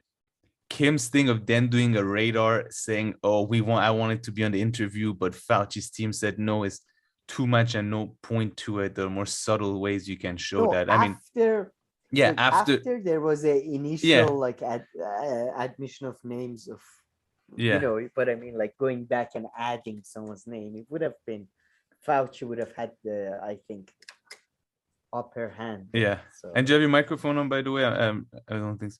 Yeah. And so I mean, I didn't agree. I think they took it too far. And also, like, the Fauci thing would have been stupid if they should have just done an interview with Kim, and it would have been no big deal. Fauci goes everywhere and does a lot of things. Kim, even if she pushed, he would have weaseled his way out the same way. Like, cameo, the question that the people wanted to know. You can ask him anything he wants. He'll just say something else. I mean, he doesn't have a gun to his head, he can say whatever he wants. And we saw it in that interview. There was that in that interview, that question about, school closing. About school closing, he gave such a shitty answer. Oh, we don't tell anybody, it's the government. I don't know anything. So local. He could have given that response to literally any question. I know. It's so funny that they were the question that the audience wanted. I mean, to be fair to Kim though, they are still going down, man. Remember last week I said 1.55. Now they're 1.54. Listen, I have a new theory. I don't think I've ever said. I think after the crystal ball and Sagar thing happened to them, the Rising were like, okay, no matter what happens, we don't allow this show to be just associated with like two like big hosts or something. That's why we're gonna keep on rotating. We're gonna keep changing people. So it's about the Rising. You come and watch the Rising, and one day it's Asghar and Jeffrey, the next day it's Ryan and Emily Jasinski. So what's on your radar, Ahmed? What? One day you'll see So it's I like to Sam. make an announcement, Camille. I've been contacted by the Rising. And then they're gonna pair you with what's it called? With what's her name? Satya? No. Oh, Batul, Batul. Bachia. Oh my! Yeah, I mean, it's like I as I said, I watch The Hill because they cover every news. But the ones that is Batshah is on, I'm not like I can't, man. I really can't. Like I mean, even Emily and Ryan, I can't. It's just sometimes because I know there is going to be something really stupid fun there. But man, Max in 1 second, like in this interview, I don't know if you heard that, but like tore Betty apart. He did like one of his things where like he insults you in like 4 different ways. I don't know if you caught that. Like immediately he was like with her, he was like with her star necklace, blah blah blah. Did he say that? Yeah. Wow. Okay, I didn't. I mean, she's awful. If anybody's read her writing, the murder of Palestinians and all this, and I mean, look, I don't like people when they what were get you so gonna say? emotional about No, it's just her writing is shit. But I also Max. Max is quite again, like we say that Kim like shouldn't have even said that she should do a radar on Fauci and stuff. Well, Max is genuinely like kind of like, come on, man, let it go. Like, I mean, we don't like the guy, but the Ryan Grimm, he kept trying to get Kim to. So Ryan Grimm, piece of shit. He had clips ready though. He had like you showed that debate like that. No, I respect Ryan Grimm's domestic coverage, but some of the thing he was surprised. No, Kim, do you want to say some bad words about Ryan? Kim, I hear Ryan Grimm called you a dick. What do you say to that? Like, it was just such a like. Okay, I'm trying to get Kim to talk, and Kim was so like. Kim's, I think, traditional upbringing as a little girl kicked in and was like, Ryan, I really respect him. We had our disagreements. No, didn't you get that feel? He kept trying to a little bit. You got the Look, man, if Kim comes on our show ever, I would like to talk shit about Ryan, but I wouldn't, beat around the bush. I just go straight for it. But it's Ryan's a good target. I didn't hear the Batul Bachia things. I like to hear that. Yeah, no, he just like quickly he went from like her star to her being a Zionist and all this. Isn't, by the way, Max, doesn't it strike you as the awkwardest kid in this show ever? No? For sure, he must have been. I mean, I feel, especially with this interview with Kim, I think maybe because Kim is a slightly pretty girl as well. Like he almost couldn't look into the camera, and he was like, "Yeah," and then Ryan said that, and then okay, yeah, very funny. Yeah, it's just he's trying to be funny or something, but he's so awkward. I don't know. It's typical Max. Yeah, he's always very awkward, but in this one, he's recently trying to be funny or something, and it's just coming across as really awkward. By the way, do you still watch? Am I wrong or? I don't know. I mean, just typical way. I think nowadays he might be a bit more loose and less serious. I remember he was perhaps more serious back then, but back then the YouTube world was different. Like I don't know. Yeah, he didn't have like his own show or like the Grayzone. It's like 3 hours. You can't do. Yeah, he was. You gotta crack a joke. Yeah.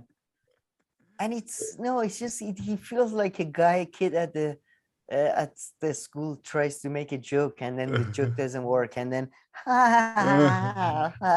it's very the whole interview was very awkward in the beginning, I thought. Perhaps, but anyway, sorry. What was it? No. I forgot what I was gonna say about. Max and the show and something. Never mind. Oh, sorry about that. No, it wasn't anything serious or major. Well, but it was an interesting interview though. It was fun. It was it wasn't bad. And I think the Rising, they're probably willing to lose the subscribers to keep power, the producers. I believe that is what's going on. Yeah, I guess. Yeah, but yeah, Bachul and Keep Robbie control. And she said some interesting stuff about the right. I mean, the way it works, like pretty much everything that they read, of course, they didn't write, which makes sense, except their own radars, which she said are like 1,200 words you had to write. Oh yeah, I mean, don't accept if they approach you. that- Don't accept the radars. That's a lot of work. I mean, because they pay you for just showing up and not knowing the story, and then they pay you the same amount for showing up with I'll you be actually fine, man. writing it out. You'll be like, yeah, I be have honest, written something. Don't worry. Yeah, it's all here. It's all here. Sam's radar. So, Islam. Sam's. Yeah, why is it bad? All right, okay, Sam. Sam, what this was supposed to be about climate change. I'll get Sam, there. I'll what get is there. Sam, what is your radar about this week? Cyrus the Great. Oh, come on, you promised. You promised not again. Second week in a row. Part of a third part of a 6-part series about the Achaemenian Empire. Sorry. I would be fine. I would be. Oh, but by the way, did you think I felt, again, this is me being completely, I'm a gossipy old bitch, so but do you think she was throwing shades at the Crystal and Sagar? She was like, maybe just like Crystal and Sagar, I should just publish my radars, because that's what they did. Because I didn't notice, but their book was their radars. Basically. Oh, I'm not surprised. Yeah. There should be a name for these kind of books, like Matt Taibbi's Hate Ink is also that. No, I guess no, come on. It's like, short story. No, come on. I'm not letting that go. Matt Taibbi's Hate Ink is way far superior. I'm sure I haven't read Borchelt Saga and stuff. You've seen their radars. Yeah. That's in writing. But yeah, I just meant because his book is just his articles that he had written put together plus one intro chapter and the first chapter. Oh, but that's a very common thing that journalists and this stuff. It's the radars the hill or not. Anyway. No, I mean that partnership they took. They try to take it as far as possible. They capitalized on some. Yeah. But okay, shall we move on to Briahna? Oh yeah, but what do you want to say? Do you want to discuss this interview a bit? So this one is pretty much about how, well, it was written right here. How you want to give a context and yes, I think maybe I'll get it. I'll try to get us going. So pretty much, the American right is buying what Viktor Orban is selling. So the president of what was it, Hungary again? Hungary. Yeah, so he's the president of Hungary, and he was invited to Hungary, Albania to CPAC to give a talk, right? And pretty much, I guess the journalist who they invited to this guy, him and Brie, they were talking about how he's kind of popular among the American right. And did they make any other points about him? Well, the main point of contention, yes, no, before. Yeah. Oh, okay. No, he's very popular with the right, and it could be the future of right in America. He's very hardcore Christian, and he's very hardcore nationalist. He's recently appointed mostly his own party members and supporters into key positions. So as authoritarian as you can get within a democratic framework. And so, so what was the point of contention? Well, I think actually Brie had a good points, but I'm sorry, but she's so fucking annoyingly condescending and so I mean, in this one she was very argumentative. She was very argumentative with the guy in this one.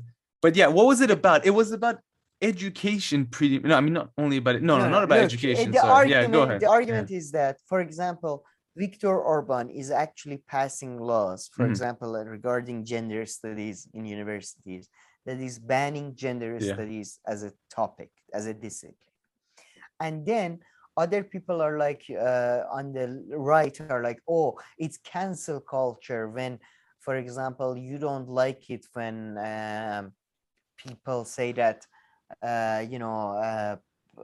people say stuff about trans stuff, and okay, I can get some, but then again, it's kind of like, it depends. It really depends, because then again, you get the people on the right that are like, yeah, because of equality as a speech, we should have creationalist theory with Darwin theory taught at the schools. Or okay, I'm sorry, as I'm not a leftist, so to speak, I don't have leftist goals necessarily, but you can't help in university. I'm sorry, you can't help but to have a bias towards liberal, and it's a very bullshit. It's from somebody, I forget who said it, but it's not somebody who I like to associate with. Mhm. But they said truth has Stephen Colbert. He said truth has a liberal bias. I'm sorry, but there is that's true. Sorry to let you know about this. So there is a truth to that. So there is a difference between, first of all, there is a difference between scientific exclusion and just excluding a theory just because. So for example, we Nazis had Nazi physics, and they tried to do physics because Einstein was a Jew, so we don't want to learn physics from a Jew or something, but that clearly didn't work, because physics is physics, right? So there is that aspect, and there is a difference between making something illegal and something being taboo in society. You know what I mean? That's another thing. That's another point of contention. And I would argue that making something taboo is actually worse than making something illegal. Making something illegal is not really effective, but if you're making something taboo, that's genuine. That's like hegemony.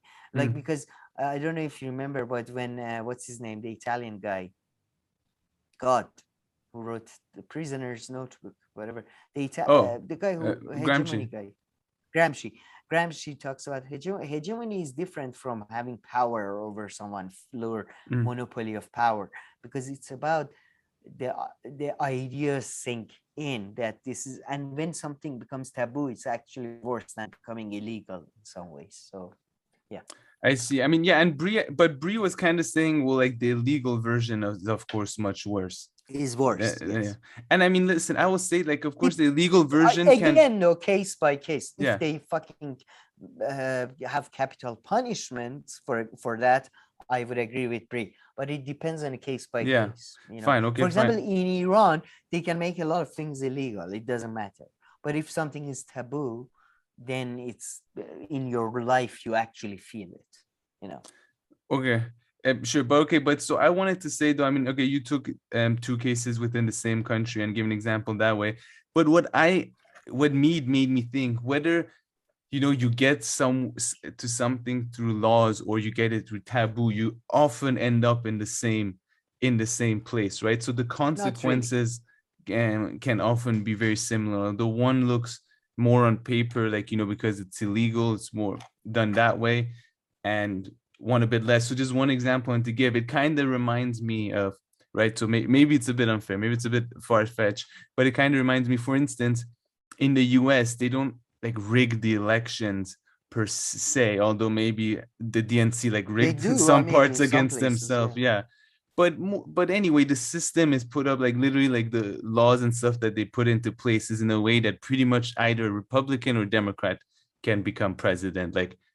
So you don't even need to do anything too sketchy. So at the end, both of these, their consequences the same. So whether if you rig it during the election more obviously, as in such other places, or make it seem like a lot of people can run, but actually you threaten them and don't allow them to run, or in the US where it just smoothly works its way up to just someone from a Republican or Democrat, which are pretty much the same, who can become president.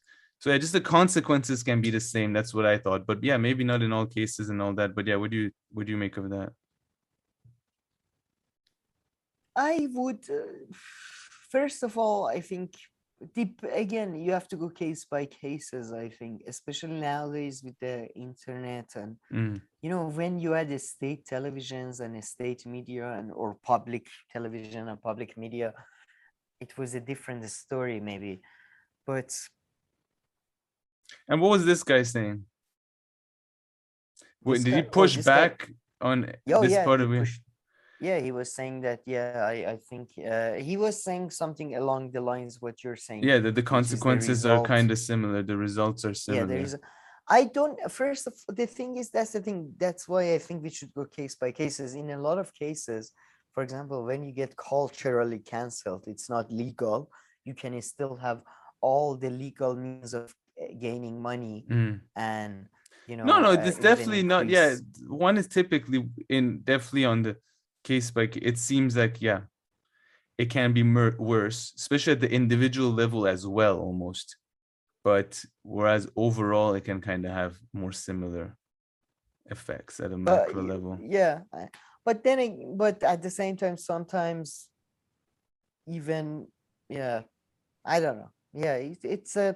I agree with you guys mostly, but I do think it's a important differentiation to make. 100%. Yeah. That illegal is different from just taboo, which is more cultural. Like maybe there is no writing in the books about it, but then again, I would say but that sometimes if it can anybody be, argues with me, then it can be kind of like more like in a way like a bit more hidden, so a bit more in that way, like insidious. Yeah, exactly. It can be more, because like if you live in many countries, laws are less important than norms. So it's like, sure. And but then again, if somebody argues with me like Brie did in this video, I would just out of spite would just go with the, opposite argument. It's like, guys, illegal is different from oh my god, it's just this video is 18-minute long. It's like Brie had because there is a big pushback. Yeah, all of Brie your over the her. education part. What's with that fucking hand movement? And Robbie so has yet to open his Robbie's wondering if he can still speak at this point. He's like, shit, have I forgotten how to speak? It's been like 6 months I haven't said a word. Since Katie and Brie have come, I'm not. Okay, all right. Robbie's new contract is just about him showing up. He's like, okay, Robbie, just sit there. Yeah.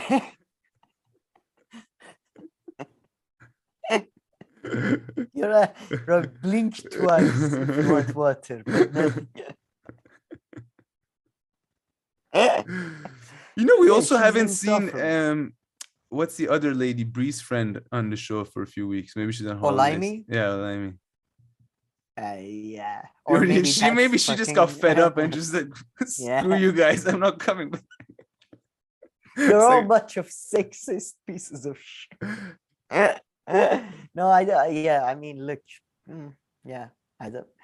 Yeah, I mean, look, I'm expecting Brie to go on another holiday next week and then have her last guest on the show. It's like this is like a welfare for jobs program. Apparently, she doesn't work on Mondays. Kim was giving some interesting info here and there. Oh, really? On the Grayzone. Who? Yeah, that's how she was explaining. Yeah. By the way, I love these people, how they talk about this work and if I swear to God, if somebody didn't know, they would think they're working in a mine or something. And then I would.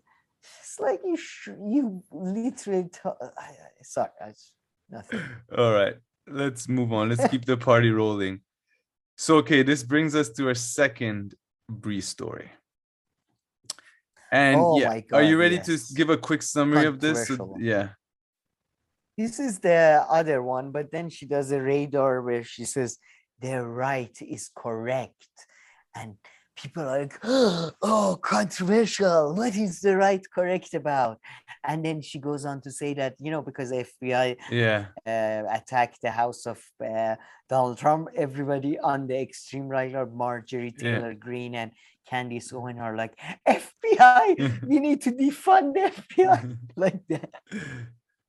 Too funny. And she's like, oh yes, they are correct in saying that FBI is actually a political did you know, Camille, FBI was a political actor? And it's kind of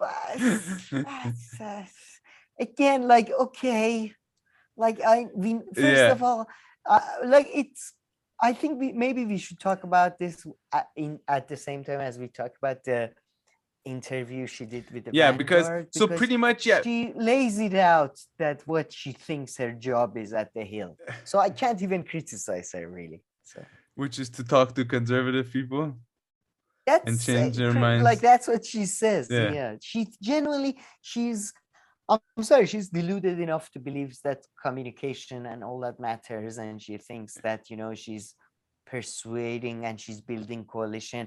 She even especially at that scale. Yeah, it's idiotic. Like one, she talks about the fact that how Bernie not communicating with the left-wing media is a crucial like thing that has hurt Bernie. I mean, the Bernie thing, she kept on calling it a movement in such a way. I was like, a movement, yeah. I mean, but it just had to do with like, you know, him just suddenly when he started doing well out of nowhere, everyone's like, oh shit. I think Matt Christman from Chapo Trap has put it, but Bernie's campaign was the closest attempt at reverse engineering a movement, as in somebody put in a position of power and then he can provide materialistic support for the movement. It didn't work. So no. So here they get into like, so Gavin and Briahna, and at first I watched some of it. I didn't even get to debate, but then I heard about debate, so I had to watch it. So Gavin was saying that because Briahna says like, okay, Major Taylor Greene or whatever, Marjorie Taylor Greene, whatever her name is, she's right in this case, and you know the left has been telling you have been telling you forever that, you know, the FBI is bad. So, but yeah, on this issue, I guess you're right. And then Gavin, which I mean, I might be taking it too far after this. I already told you this, but yeah, let me know if that's fair.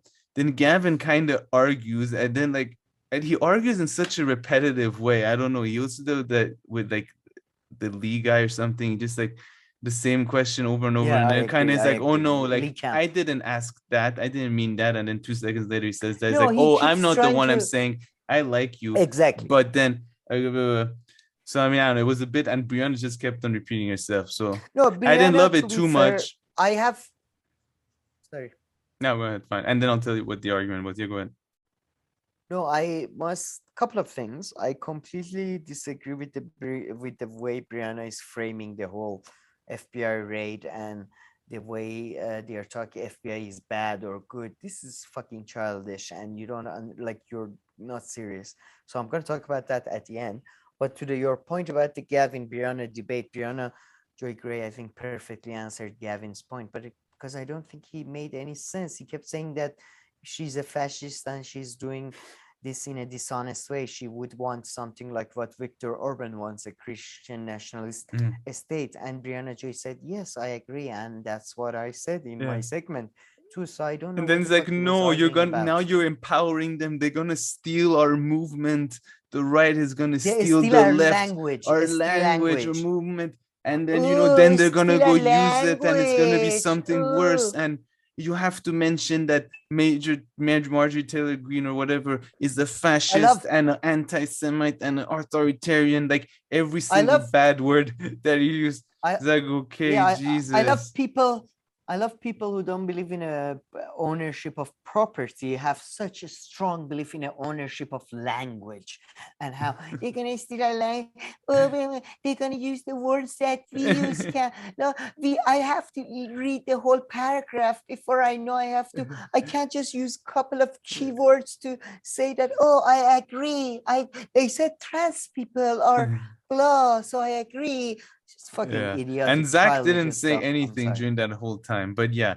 And you know, it kind of made me think Zach that is like Robbie of Vanguard. He's like, he keeps you quiet. But listen to this. It kind of made me think of like Gavin, because Gavin's point kind of was like, you know, we shouldn't talk about, so we should kind of self-censor ourselves from saying that you know, that Major Marjorie Taylor Greene is now saying something that we agree with. We should self-censor ourselves, because that would empower her. That would empower the right. Yeah, it kind of made me think of like, and then it kind of made me think like, you know, during the election, it kind of made me think of people who would say like, okay, no, we can't say anything bad about Hillary, because then, you know, Trump could, you know, use that and win.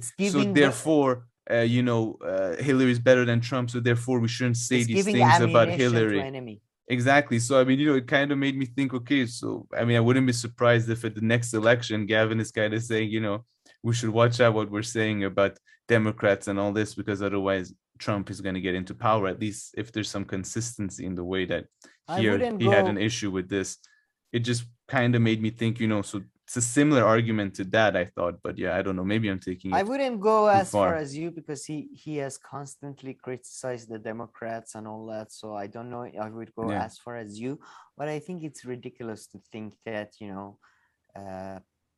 a language is owned by a certain group, as in even owned in a like an abstract sense, like as in and what language and movement anyway? Like, you made it seem like there's such a big movement against there is abolish, no movement. there is like, no what movement or I like to make or it language? It's not even what's the language around FBI? Like, I didn't even like know to really make it clear to about. anybody who exactly. I like to make it clear to anybody who's listening, just in case of like, there is no movement. This show or no YouTube show is working towards any other movement. Nothing will lead to anything else unless you're talking about materialistic stuff. A bunch of, frankly, idiots and maybe a slightly overeducated assholes who are that at best, that's what these guys and we are. Frankly, like, like we can't cure any illness. We can't, we can't lay a pipe to save our life, So I don't know what they're talking. Yeah, it's fantasy. It's fantasy. I mean, they're young. They're very young. So yeah. Didn't see Zach's cat here before. That's pretty good though. I like that. And Bree Set, man, even Vijay Prashad like complimented her when he was on the show. It was like nice background. But I was gonna mention this again. Where do you guys buy your dresses? Like, seriously, like seriously, have you seen any girl above age 11 wearing this type of clothing?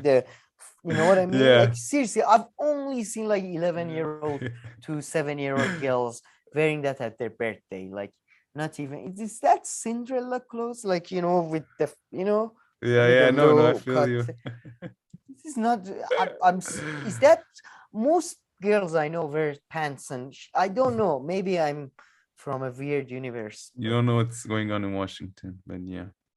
That's true. But now, can we go to the substance? Yes, about please. The FBI? Sorry, I want. So I must say, I find it. Yes, it is true. FBI is a political organization. It's always been a political organization. It's always stood up for establishment. Like every other organization. No, like every other governmental backed or government. Yeah, of course, government organization. I mean, the FBI is a government. I didn't want to. I want to say like unions and stuff like that. Okay, yeah, of course. Organization, right? But then again, I don't know. Again, this is like with Bree trying to blackmail AOC. I don't. Again, this is nonsense. I'm sorry, but this is delusional. This idea that, I'm gonna trick right-wingers into supporting anti-establishment policy. I'm gonna. You were right about the FBI. You're right about the FBI. We've been saying it for years. I mean, don't you? I mean, it seems to me they don't fucking get it. They're children. They genuinely think that they can fool like people into becoming left wing. They can do a fucking Jedi mind trick of language. And you said FBI is bad. See, we said FBI is bad. No, they're saying FBI is bad because the guy they believe in right now says that FBI is bad. Tomorrow, he says FBI is now good. They say FBI is now good. It is as simple as that, because in a very animalistic way, they are much more real than you people are. Yeah. Because they understand where their interest lay and where their interest doesn't lay. They don't care about theoretical consistency. Once you said FBI is bad, so maybe now you have theoretical consistency. Doesn't mean shit, fucking idiots. All these idiots trying to hypocrisy shame right-wingers into. And that's what TYT do as well. Years. That's how you know it's like the lowest. That TYT TYT do the TYT, exact yes. same thing. That's how you know it's like the lowest form of nothingness. I mean, it Exactly. doesn't work. I mean, just because you're pointing out hypocrisy or something, it doesn't mean that it automatically works. And yeah, just And then, I couldn't agree. and I then, agree 100% with everything you said there. Like honestly, just like and then you had on a more stupid and even more dumb side, you had people like Gavin saying that, oh, actually, I'm happy that powerful people are being held to the account. Isn't that what we've always been wanting on the left? People and powerful. Is that what people do? You genuinely think that Donald Trump is being held to account right now, or because he was a slight threat to a slight part of establishment, they can't control themselves and they're taking revenge? yeah. I mean, you're a fucking idiot. Why don't they go after Donald Trump for emolument clause, which is something he's clearly guilty of? Why are they going after him like that? I mean, you must be a fucking idiot to not. Oh, this is a good example of a powerful person being held to account. Jesus Christ, you children. Yeah, no, but no, I have nothing to add there. Just a little side point had to do with earlier on what you were saying, which is that, you know, I mean, on the left is so funny, and they even talk about it, right? Like, over like the smallest little thing, right? There can be like an argument or a show for like an hour, which is like fun. I think honestly, being on the left literally means that you debate everything. You know, I honestly believe there's so much to it that, yeah, sure, sometimes Critical you can analysis. I like critical. That's why I generally say I'm left. I'm not left in my goals necessarily. I'm not left in many things, but because of the way of the critical analysis was told to me to come from a left wing. Yeah. And sometimes that critical analysis is like, you know, not the highest one, like here, like Gavin stuff don't make any sense. Valid, but bullshit. It's just how it is, and can't help it. And we're like, I mean, I'm like that too. I feel that's why, like, you know, even Marxism, I associate it very well with just like, I see it as a critique of the economy and critique of society. And that's like really the strongest part of it.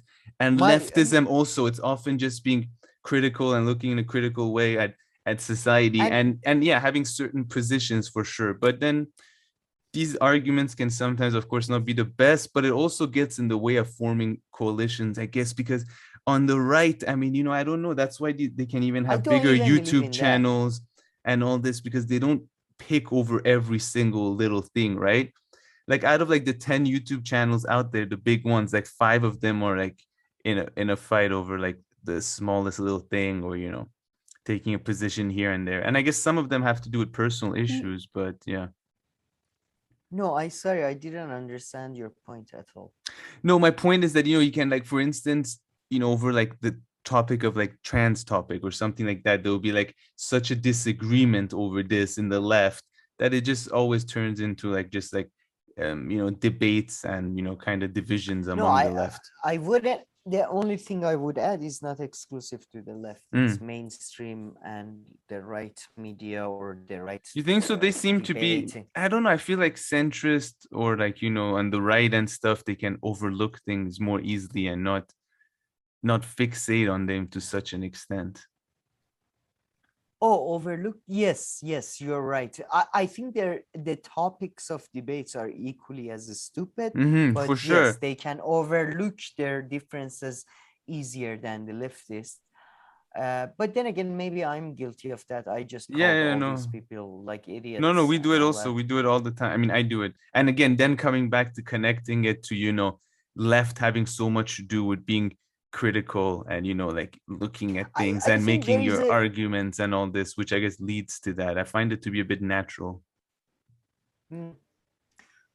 Okay. What pisses me off the most about the left is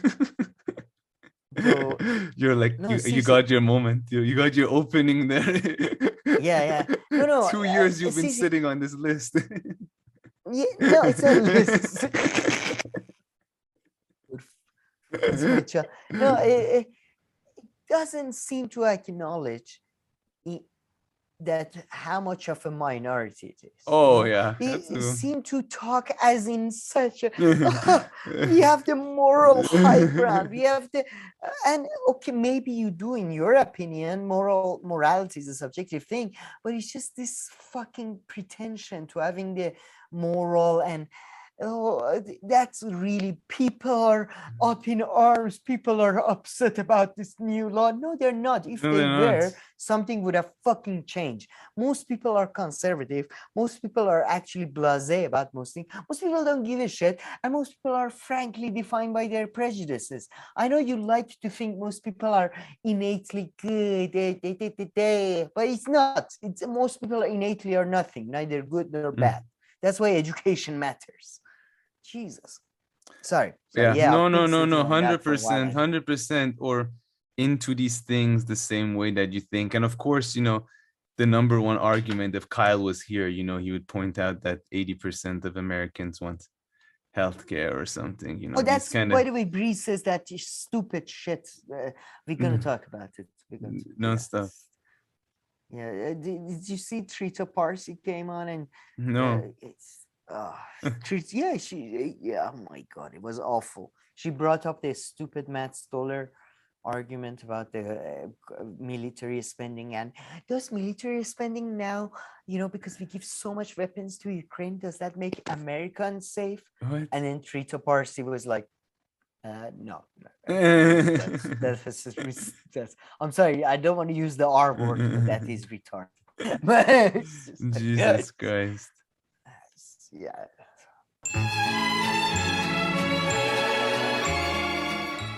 All right, Sam. So it seems like there are finally some updates on Nomiki's race, but no, I'm joking. It's just on the only race in America that matters. Seriously. Or in the world. But they were having the 2022 primary election debate, State Senate District 59, a whopping 738 views this video was having. This video I had by then. Really? But yeah, I don't know how long it's been out. I'd be curious. Hold on. It's alive. It was okay, so live only 700 people are watching. No. It's not alive. No, it's not live. It's not live. No, there. Vanguard was live. What is it? 2022 primary district 59? I can't believe I know this. I don't remember this now. Yes, which one is it? It's this 1K, one, I think. 1K. Yeah, no, it's the one. It's the first one. Yeah, 1K. Oh man, you added we need to think about them now. They are ahead of us. Usually, we have about 1K views. Wow. Unless this was played somewhere else. By the way, too. I love. And I'm going to. Did you see them before we watched this video? They did a whole last week. Vanguard did a video about Mike from PA, who's a friend of Nomiki doing a thing. And man, he was like, "Yeah, guys, this is an important election. This is not a joke election. This is a state senate. A state senate. Yeah, really important. Fine. Senate isn't important. You." God damn it. Fine. Let's say it's a little bit intended. No. Man, there's a local election. It's a local election in my street. Like, important to how, like, I'm sorry, but important as a meaning. If it's important to less than 5 people, it's not important. Fine, if you look at it that way. Or maybe others don't know how important it is for them. But anyway, the only part that I've listened, Gavin and Zach play pretty much this part where, again, she's asking about this petition and why this Gonzalez girl hasn't signed the petition. And, their point is she takes her time just to attack her. I mean, to me, she's her opponent. So, of course, we're not going to talk about how pathetic it is that she joined this race, Nomiki, and how hypocritical it is for her. But, yeah, she wants to win the race, so she's going to attack all of them. And I guess what else? She has nothing else to say. What else she's going to do? Come on. Too funny. Man, if anybody can go get some polls, just manually go around, asking people like that. I want some footage from her, man. There was one thing I saw on her Twitter with Josh Fox, and they were standing next to some canal or river or some shit, and Josh Fox was like, yeah. By the way, Josh Fox, the sexual harasser. I always like to say that. I don't know if it's proven or not, but I'd like to say. But yeah, he's always like, he was like, yeah, I grew up next to this river and there was pollution in it. It was growing up like, I mean, if you didn't know, you would think he was growing up in Fallujah after US dropped chemical bombs or something. Like, oh, chill the fuck out, you losers. You fucking Karen pieces of shit. Sorry. Last 2 years, to train working class women who face a different set of challenges when they run, progressive women. The progressive world is building its infrastructure, and women often, they have to run 3 times before they win. And it's even more difficult if you're in a Republican state where the Democrats kind of abandoned it over the last decade. And it's more difficult if institutions don't back you. So many women have been inspired to run in the last few years since Trump, but they don't have the institutional support. So Matriarch 21 and 21, and there's some other great organizations out there that are doing this work as well. Thank you so much. I know we haven't given you a chance to ask a question, but I think if we don't get to closing statements, we're going to be way over. So, no question. I have a quick one. Can I just do a really quick one? Very simple. Quick one. Mike, Elizabeth, and Francoise have really generously, I mean, this is not easy to run for office in somewhat virtual environment, but we've all realized that we have to get the issues clear. It's the easiest thing in the world to run for a state fucking election. It's the easiest thing in a virtual setting. Take it easy. You're doing one video too. I mean, they're not going to host a debate for you guys, like, like a talk by like a random person gets like, more views. Please, after this, we're going to go to our YouTube page. She's the only person, and we've covered like Iranian comedians that are from like some tiny village nobody knows about, and they have more views than this lady does. So she's the only person. Let's go there because I mean there's not much else to listen to. No, there is a funny bit. We have to play the funny question. Okay, yeah, true. And the question, we didn't hear it, but let's quickly bring on Nomiki. 60,000 subscribers, doing like 600 views. The only person who has less views than us. Wow. You see? And she was she was hired by Bernie Sanders to go to Democratic Party, and like, did Bernie Sanders just hire anybody who knew how to like spell progressive? Yes, I think that was the thing. Yeah, that's yes. Because he thought it's a joke campaign. I think so. But you see, like nobody has like less views than us. So. Yeah. But yeah, it's been weird. Yeah, it played so much. And we can't be distracted by any noise and drama. And so, Kristen, I ask you, all of us signed a clean campaign pledge. Why have you not signed it? This clean campaign pledge talks about attacking other opponents online, talks about bot armies, it talks about calling out your supporters when they do things, it talks about not harassing people who've endorsed your campaign. There's a long list. You received it, a reporter gave it to you, and I just wonder. Did she say a reporter gave it to you? Yeah. Why is it you have not signed this clean campaign pledge that everybody else has signed?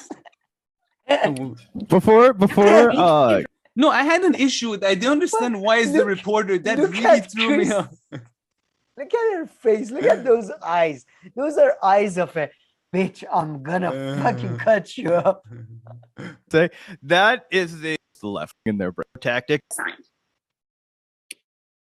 Yeah, thank you for an opportunity to clarify. I actually have not received the clean campaign pledge. We found out it existed from a reporter, and I'll give you exactly the same context that I gave that reporter. We don't condone any bullying, and we haven't followed, encouraged any of that language or behavior on our campaign. And as a young woman, as a Latina, as someone who is also running for office, I've seen the hate firsthand. I empathize.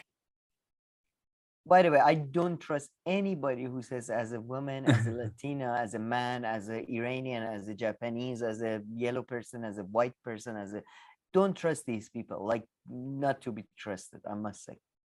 Just I heads agree up. largely. With any that any of you Very have, much. have He sent received it to you. I online. just want to make that That clear. side, no, we actually never received before. So I really do believe we did not receive the campaign pledge. But yeah, I really appreciate the opportunity to clarify where we stand on bullying and harassment, because in no way, as someone who's been would I ever condone any of that behavior on any campaign. Call my So, endorsers personally and ask them why they were supporting me, because we have met many. Not You factual. follow me to a poll, and then Assemblywoman's chief of staff came.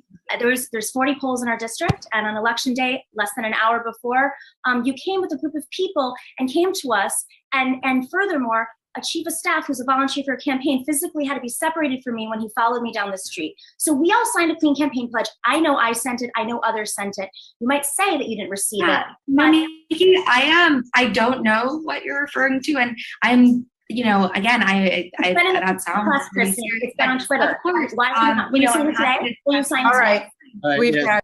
I don't understand why there isn't like an official line of communication. Why is it like I sent it to your Instagram mailbox? A reporter gave it to your mom last night. I sent it on Twitter. I mean, why isn't anybody saying like, I don't know, like whoever organized this debate, isn't there like some body that sends it to your emails? Well, I slipped it under your door. I put it on your windshield. I guess, no. The only thing she could do is to publish, I guess, the correspond, like an email or something. Yeah. But I would like to be fair. I sent it to Christina Gomez 1462 hearts@gmail.com. Is that not you? Oh no, sorry, that's my high school email. No, but again, one other thing, by the way, any politician using their hand like this, bullshit. This is they're taught that. Seriously, you're taught that this gives people reassurance. That's why they do it. They're taught that. So remember that too. Whenever people are doing this, whenever it's a movement like that, this is reassurance. Anyway, but yeah, Nomiki is the most Karen of Karens. She's amazing. Surreal. But some people are wondering, like, why is she doing it and all that? Well, because look at this. For 3 months, she had nice little gig running as a member of Senate, just enough. And like, she had nothing else going on at this moment for herself. Great excuse, parents are on your back about, you don't have your own place. I'm running. I'm very much in that category still. So, I'm busy. I'm doing something for my community. Dad, mom, I think that's what's happening. Yeah. Let's move on to her more professional level. Now she does it more professionally than her. She gets paid a little bit more, I think, to run campaigns for her life. But I mean, I'm pretty sure she probably makes a bigger buck every time when she runs. But yeah, she had written, my prediction of the fallout of the FBI raiding Mar-a-Lago is that we're probably going to see a bunch of MAGA Republicans called the abolish the FBI. Jimmy tweeted, when lefties cheer on the FBI, they're serious about being a Democrat. I don't know, what did you make of Jimmy's? Yeah, but okay. But it wasn't as lame as the response. I agree. Nina Turner would sell out the whole left down the river in the first chance she would get. Sure. She's awful. She's all that. But in this specific tweet, she didn't give anything away. She was just pointing at hypocrisy. So fair enough. But I would still say, if I had to bet, I would say Nina Turner is a sellout Hillary Clinton type. But here she didn't give us enough evidence to say that. Here. What about here then? When Jimmy Dore knocks a black progressive woman, like what? Is that enough evidence here? When Jimmy Dore knocks a black progressive woman, black capital B, for pointing out conservatives' hypocrisy when it comes to FBI, he's serious about being anti-black and protecting conservatives. Like, what the hell? Okay, even if you went up to knocks a black progressive for pointing out conservative hypocrisy, when it comes to FBI. Okay, Sure, yeah. you know he's serious about being anti. You could say, okay, he's serious about getting clicks online. He's serious Yeah. about getting attention, but the anti-black fuck off. Yeah, what Like does that have yeah, to do exactly? I mean, so he can't Because talk she to you wants pretty to- much because you're, you because know, she wants to capitalize yeah. on identity politics because she knows her audience would love shit like that. So Conservatives were oak with the FBI when it came to the Panthers. MLK, good. Thank by you. the way, I recently found this out this week. One of the things the FBI did to MLK was sending him a letter saying that kill yourself, which must be up there with the most like coyote. Like, what is this? Like, who's in charge of fucking FBI? Like, writing to Che Guevara, you are really going against our interests. Would you mind jumping off a cliff? Come on, I need this job. I need a promotion. Like, what is like MLK was under Yeah. so much pressure. They send him a letter saying kill him, sir. I mean, who gives a shit? Like, they send him a letter. Like, you know, I've told by most people I meet that I should kill myself.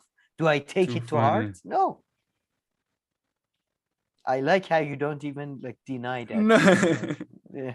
Yes, I am one of those people. Tell him every week, kill yourself. But yeah, I mean, just so lame. And like, if we want to wrap up this lame segment, I mean, we don't. I think this video is also has to do with Glenn. But Oh, Jesus man. Christ, man, TYT are like, you know, look at Jimmy Dore. Does he ever criticize Trump? No. No. I mean, who criticizes Trump? Anybody who criticizes? I mean, what is there to Trump is criticize? I idiot. mean, criticize and Trump You together don't just makes me criticize laugh. Trump. You discuss Trump. Yeah. You Right. talk about Trump and the criticism is implied.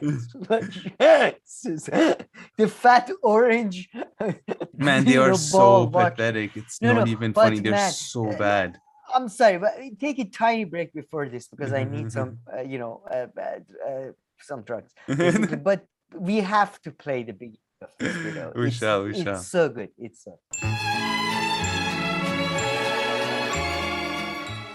Okay, all right. So let's start by watching a little bit of this video first.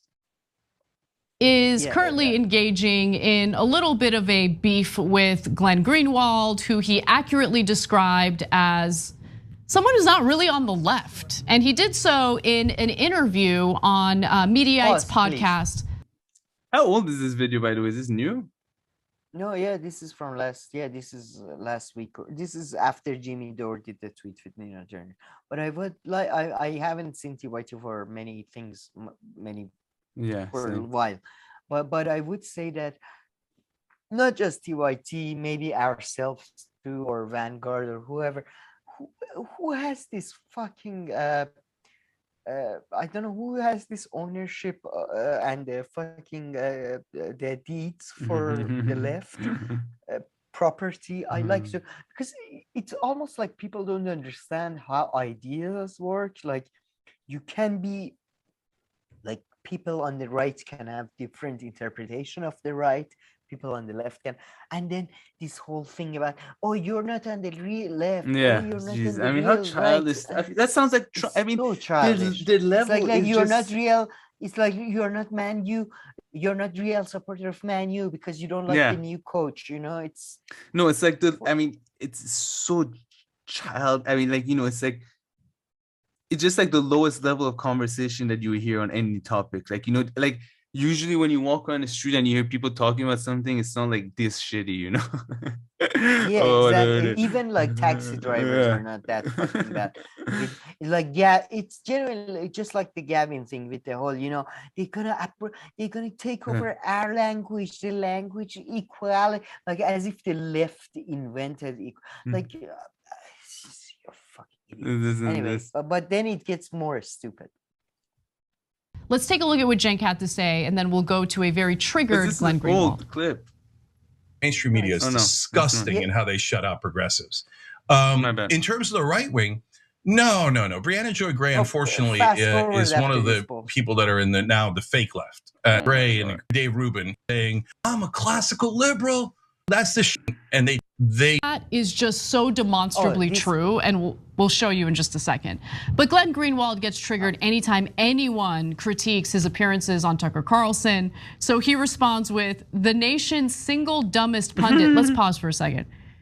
Is Glenn Greenwald not the guy who referred to Tucker Carlson as a socialist?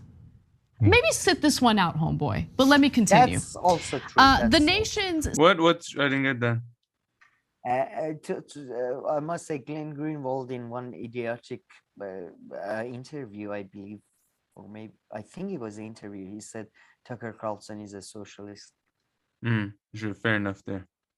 But what were you saying before that? You said that's not true. The fact that Cenk's the dumbest. I said that's true. Yeah, the nation's single dumbest one. Yeah, I agree with that.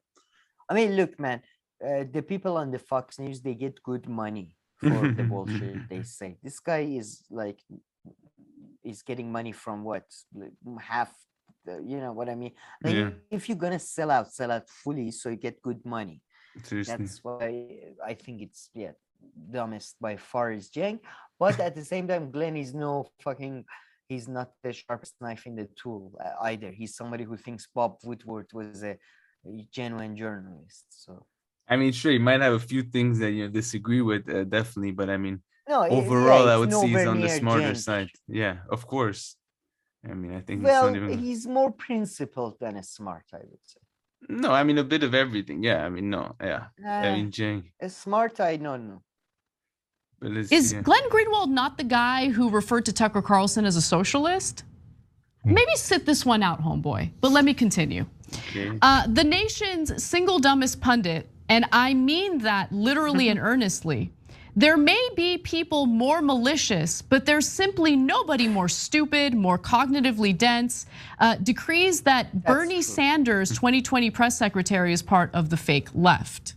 Okay, so let me jump in now on a couple of things. So I just saw that tweet, by the way. He's, to me, he's not so relevant. I hadn't even bothered to look at him attacking me. And so every once in a while he pokes. I think, this is not the video I wanted to talk about. The video I want to talk about was about Jimmy Dore. But I told you that's not that one. We can talk about it, but I hadn't seen this one. Let's just wait for him to finish his thoughts here. All right. Pokes enough that I have to, correct him. So in this case, who else from the Bernie campaign is still talking to Briahna Joy Gray? So is it possible that someone from the left would then not be on the left later when they see that there's money? Or is it more likely that Bernie, who is, didn't want to say anything about Biden, and everybody who worked for him is so much closer than the Biden administration, aren't too much of Democrats, even for Brie? That sounds more likely to me. But I knew this was not the one on Nina Turner, but I just thought we can use TYT in general and then just talk about the Nina Turner one. Let's play the other video as well. I think I have it somewhere. But anyway, I would add that also Matt Duss and Zephyr Teachout, or however you pronounce their name, have appeared on Bree's show, both official Bernie campaign, people. And that's true too. So I don't even know empirically what it's not even factually correct. But so the other one, the beginning has some funny parts. You think worth mentioning? Worth watching? Yeah, it had one. Yeah, it was just go to TYT's channel. It's one of the later videos, I'm pretty sure. It's probably this one. No, a year ago, 2 days ago. Yeah, that's it. Nina. No, the new one. All right, let's watch the beginning. Nina Turner's awesome. Let me just say that off the bat. And this story has to do with Nina Turner and ridiculous people attacking her. But before I get to those details, let me just preface it by saying, when it comes to putting a show together, pause. It takes a lot of work. Guys, go a bit back. Remember this, please. We are talking about TYT. A show that I didn't know this, but I found out about a year ago, 2 years ago, when the Force the Vote happened. A show that used to publish the private parts of celebrities. A show that does barely any research on any policy stuff. They force the vote. Again, let's say you agree with AOC on the force the vote, that it shouldn't have happened that time. But the things they were saying was factually wrong about, for example, the leadership. If you don't vote for Pelosi, maybe you think it's still a bad strategy. I respect that, but it's like factually wrong. And then look at their graphics. After how much money they had, after how many years they've been on, look at the people that are on, just in terms of looks. Because, you know, Fox News, okay, you know, whatever, they no substance, but they try to put hot people on, especially early years with, you know, Roger Ailes famously said, put them in the shorter skirt or whatever, you know, aesthetical beauty. What is TYT is providing? But now please. Comes to putting a show together, takes a lot of work, a lot of reading, a lot of research, a lot of production work. We don't just come on air and speak off the cuff without having an entire production process behind it. But then there are people who literally just spend their time going on Twitter, accusing people of things they haven't done, causing all this drama, and then they spend all of their time just talking about the drama and reading tweets on their show. And in that regard, I give you Jimmy Dore, one of the laziest, untalented people literally on the planet. And that was the laziest insult I've ever heard. I mean, untalented. Yeah. I mean, that makes you come off bad, like when you call someone untalented. I mean, I can't believe it's so bad. It's some of the worst. I mean, I couldn't watch past a few minutes. I didn't watch these videos. I can't even watch this. I mean, it's so bad. It's so bad. And no, again, look, man, I have my career. I don't think Jimmy Dore is very funny. A lot of people, like, I genuinely don't think he's a funny comedian. He's much better.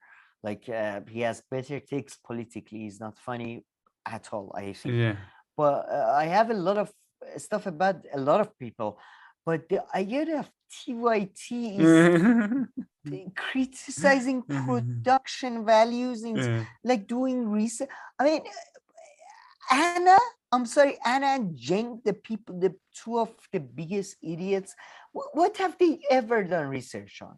Ever? Like, really? I mean, I sure hope they haven't, because I've rarely heard them, you know, talk more than general than, you know, past like what you read in the first headline of a story. So I mean, I sure hope for their own sake they're not doing any research. Yeah, I mean, they're wasting their time. If they are, just stop.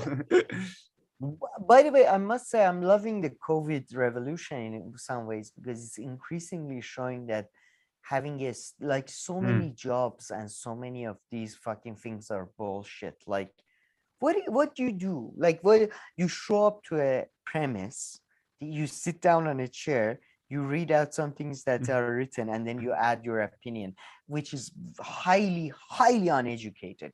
You people are highly uneducated. You don't know anything about history, theology, politics, political theory, economical theory, political economy, nothing. You know nothing about any of these things. And you just show up to a premise and you just talk and then you go home. And it's like, oh, so much research goes into this, so much. Unless you are saving lives or, again, laying pipes, both sexually or not sexually, whichever you're laying pipes. But fuck off, really fuck off. Like, Jesus Christ. Yeah. Couldn't disagree with you there.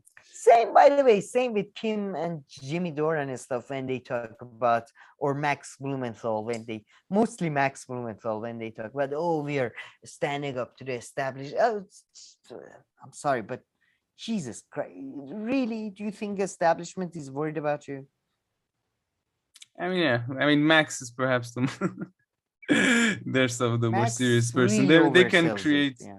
I don't know. They can create troubles for them maybe for a few hours, getting their hands on something. Yes, maybe. Okay, yeah. They're annoyance. They're meddling, but it's not. Yeah, of course. Get over it. Let's move on from that. This video. So I don't know, man. This video, I was a bit let down because the headline, the title was, "Does manufacturing consent still hold up?" And the whole video, she did a great job of summarizing manufacturing consent. And then they just talked about how manufacturing consent, one of the parts that the ideology is communism. Then later on, of course, even Chomsky said this one changes a bit. And they were like, yeah, now you can call it like free marketism. So I don't know, the discussion didn't really get to, you know, really talking about it. She just kind of summarized it. So it was a bit let down. But she did a good job summarizing it. But yeah, what did you pick up on? She did a great job. I just thought it would be interesting too, because I never found manufacturing consent that, to be honest, interesting in the book. But they what they talked about was that, okay, it was communism or Islamic jihad before. Now it's been internalized, and and I think that's a very good point and very it wasn't about I thought it was going to be more. I thought there was going to be a bigger like discussion about the model, or like and like, you know, how now the media landscape has changed or something. So I don't know, but I mean, that's not that is true. That is nowadays that's a bit of the focus of it, especially with like the terrorism days being over and with the rise of Trump. That is the and I think it's, by the way, this is part of America maturing, because that's what's happening in Iran and every other place in the world, that, you know, empires fall and then you internalize the enemy, and then you know, it's just the never-ending same fucking tale. And your boy was there too, huh? Yeah, man. He gave the whole thing about the whole it's been turned upside down thing. And I disagree with him a lot, by the way, but man, he's so I've listened to him about, you know, German Americans recently. Very interesting. All right, Sam, so let's move on just to our last few segments. So let's start off here with Useful Idiot. So what caught your attention? I know you want me to play this little part here, but do you want to give some context or anything? Yeah, I like to just say that I think, first of all, I want this theme. I'm going to talk a bit about democracy now and other stuff as well. But it's just, I don't know who is this programming for at this point, like genuinely, and I'm going to discuss that in a bit in depth. But a bit like Katie's take here is so childish that I think this is why, like, you can't take left seriously and stuff. And by the way, Useful Idiots is as boring as ever because, Aaron, Mata, and Katie, you know, it's just, there is nothing there. It's just, you know, two people giving you just boring facts. So it's very boring. Just update and progressive work. That's it. And so, what is this part about? This part is about China. Like, Americans are claiming that China tries to use its financial power to have the colonial power over nations in Africa and in East Asia and others. And then America is, you know, the people on the left saying that America does the same and is blaming China. But play it and then I'll discuss it.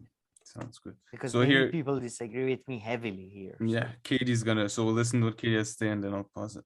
Pelosi visit with China has suspended climate talks with the U.S. China suspended climate talks with the U.S. So great job, Pelosi. Like, supposed to be a top priority of the Biden White House and Democrats is addressing climate change. Well, China, one of the biggest polluters and emitters, just. By the way, the idea that, like, for example, if those talks went ahead, oh my God, the pollution would have been solved.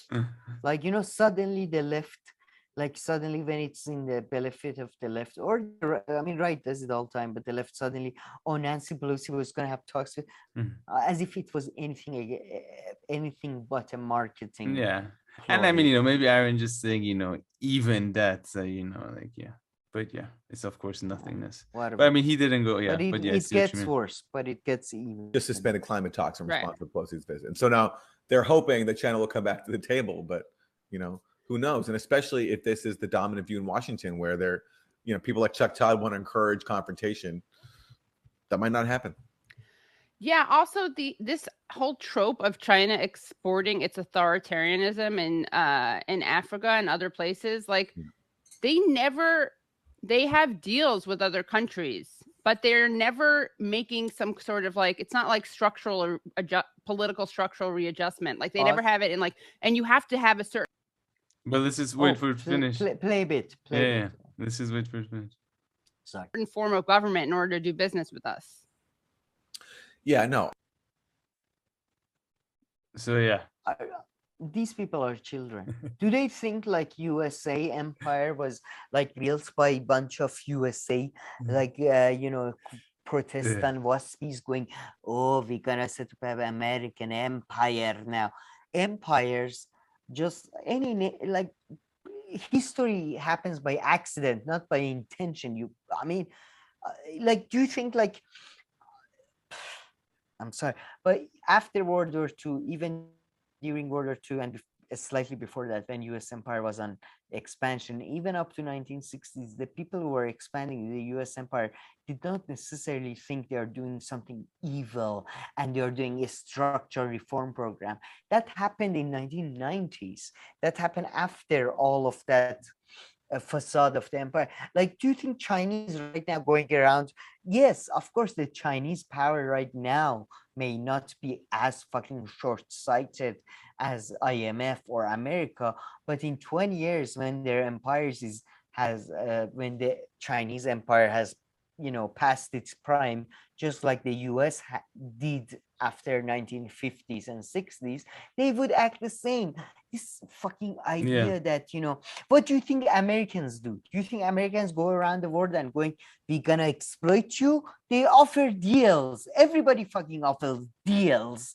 And those deals are in benefit of some people in the society, but not some other people in the society.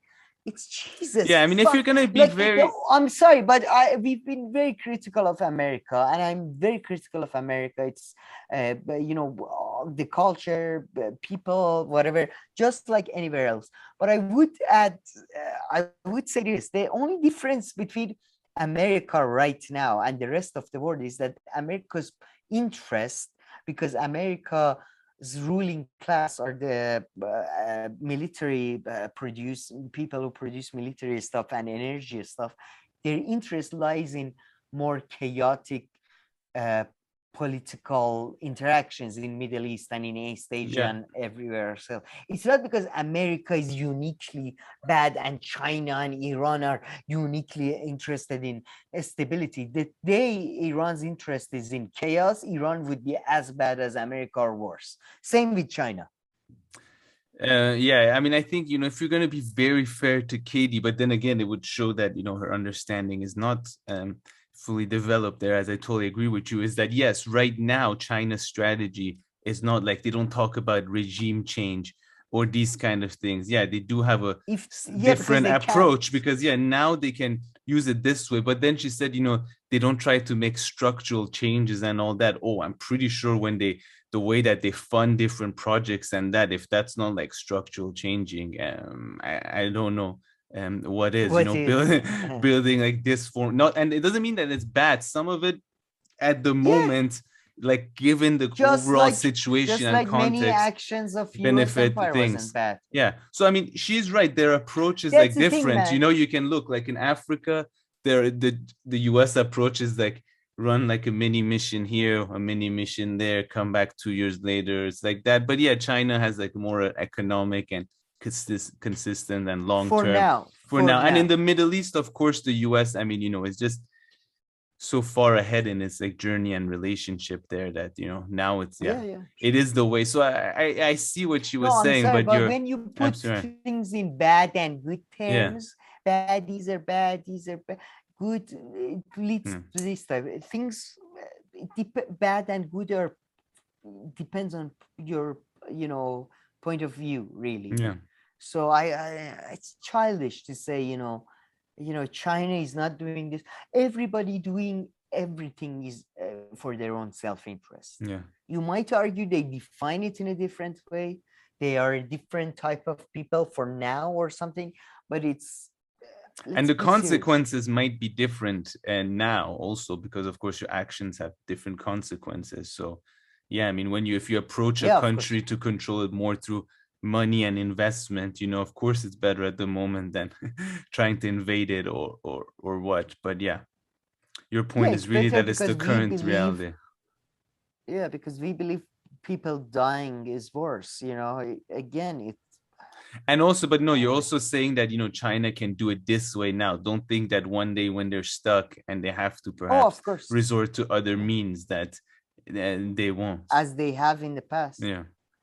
But again, this is the biggest problem I have with Karl Marx and generally left in Europe, this idea that capitalism is something new. Before that, I understand capitalism in the terms of uprooting the mass number of people from the relation they had with the land is unique. But this idea that, they talk about capitalism and its effects as this unique way, as if they haven't read any history before 18th century. And I understand Marx not doing that because during Marx's time, there wasn't much, but it's just ridiculous at this point. This idea that, China is different or, they, I'm sorry, but yeah. And sorry, I'm no worries. And what about Vijay here? Anything caught your attention? He was on the show. I see he's doing the rounds. Yeah, again, this is the thing I wanted to talk about sort of democracy now and another show. What show we talked about in the beginning? Besides Useful Idiots? Oh, Briahna's shows, Bad Fake. She went on the Vanguard and she said that, my audience is the conservatives. And then Vijay Prashad was, telling the Useful Idiots every single thing that all of us and all of our viewers know about. Oh, did you know that, for example, US at some point supported Islamic Jihad? Oh, did you know? I'm sorry, but I liked Useful Idiots back in the days when it was funny, and democracy now. I watch Amy Goodman come on and there's 6 people behind her on computers and 6 different. Who are these shits for? Are these shows for? Really? I hear for the 100th time the same fucking bullshit about fucking, US imperialism. I mean, are you seriously, the people, Katie Halper and Aaron Mate, are they delusional to think that their show has a wide reach to the mass audience, or they know? And but what do they say that though? Their show has 60,000 viewers. But do they say these kind of things though? That's more sure Briahna would agree, but Katie and Aaron? Same with Briahna. Yeah, it seems to me, because why else would you bring the same guest that you brought on? Because those are the ones that get views. You have 10 people that you can choose and keep on bringing. But yeah, and I guess yeah. Do you think if they brought on somebody else, it would have gotten less views or more views? Yeah, that's really one thing I wonder that. Yeah, I don't know that with their platform, maybe they can. You can talk about so many topics, but no, we're gonna talk about the same old topics. Katie doesn't even pretend to be interested in any topic. She has the questions. Oh, let's change the topic to how Trump is bad now. Oh, how Democrats are bad now. Oh, how. But yeah, it is definitely a repetitive landscape, that's for sure. I mean, the Rising or something, or the Hill, I guess, because since they cover such a diverse thing of subject, and they'll cover something that's in nowadays, so it doesn't seem as repetitive. But some of the YouTube channels just so repetitive, and yeah, it is always the same handful of guests for one reason or another, and just circulating and going around the same topics. And yeah, maybe for some newcomers, it's interesting, the 2011 version of me. would have, yeah, but man, 2011 version of you will Google Useful Idiots interview with what, they can find the old interviews. Yeah. It's so, and again, the questions, can you tell us how we are right about everything about the US empire? Yes, I'll tell you some facts about this. Fuck off. All right. I'm so upset I paid for them. That's mainly why I do this. To wrap up on a good mood, what is this video that you've sent me on a high note? Just again, an interesting look into the Japanese culture. No, play this from beginning. Play this from beginning for a couple. Yeah, just play it. 이거 뭐야 나냐?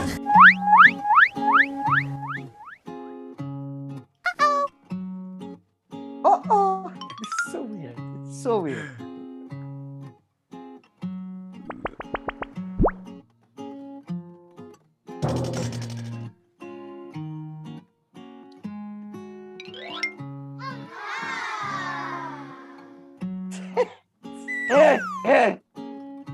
I love the soundtracks.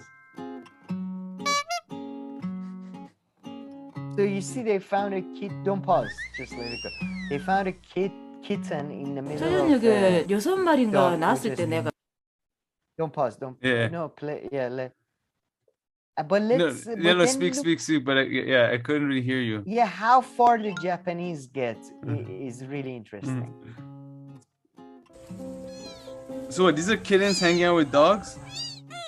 So it's a kitten that appeared with a litter of dogs. After the dog gave birth, there was just a kitten there too. Yeah, what a cutie. Wow, it's just Japanese culture is so weird. Yeah, they're so cute. I know the dog is taking care of it as well. But look at what the owner does. Is fast. They're like, is it a feral cat or regard?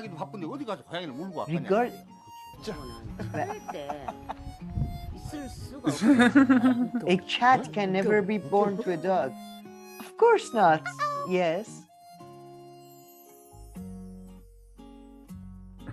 Then you see what the doctor. What do you?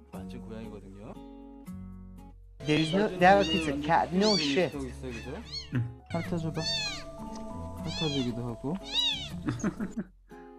한국에서는 솔직히 어떤 일이 일어날지 모르거든요. 유전 검사하면 이제 결과를 정확히 알 수가 있고요. They bring in a doctor. What the fuck? They do a DNA test. Just to be sure, they do a DNA. Like they don't say. There's a higher chance that this isn't a dog that's a cat. There's a DNA. Yeah. No, this dog could be a wolf. No, I'm joking. This is Japanese dog. I love Japanese and how hardcore they are with every research. They do a DNA test just to make sure a cat is not actually a dog or a dog. Jesus but yeah, it Christ. was. I love these videos. I love the soundtracks. Japanese are weird and.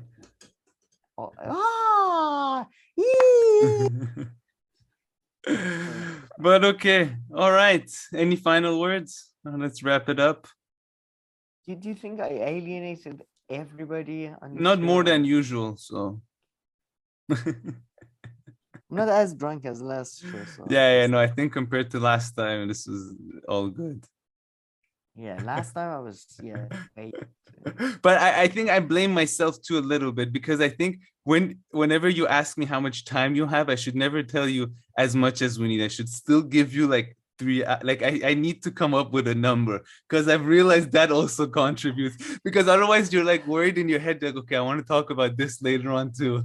And I think so no open-ended sessions where you I'm like a child. I need boundaries. So I take some of the blame. Yeah, no, I thought, yeah, I mean, you take some of the blame in the parents. Like, yeah, my child is an idiot. Like, okay, fair enough. Yeah, but yeah, I can't really argue with that. I'll try to next week. But okay, this one was good. All right, folks, so please leave your comments, question, criticism down below. Make sure you get them. If not, please like and subscribe, and we'll see you in our next video. Thank you.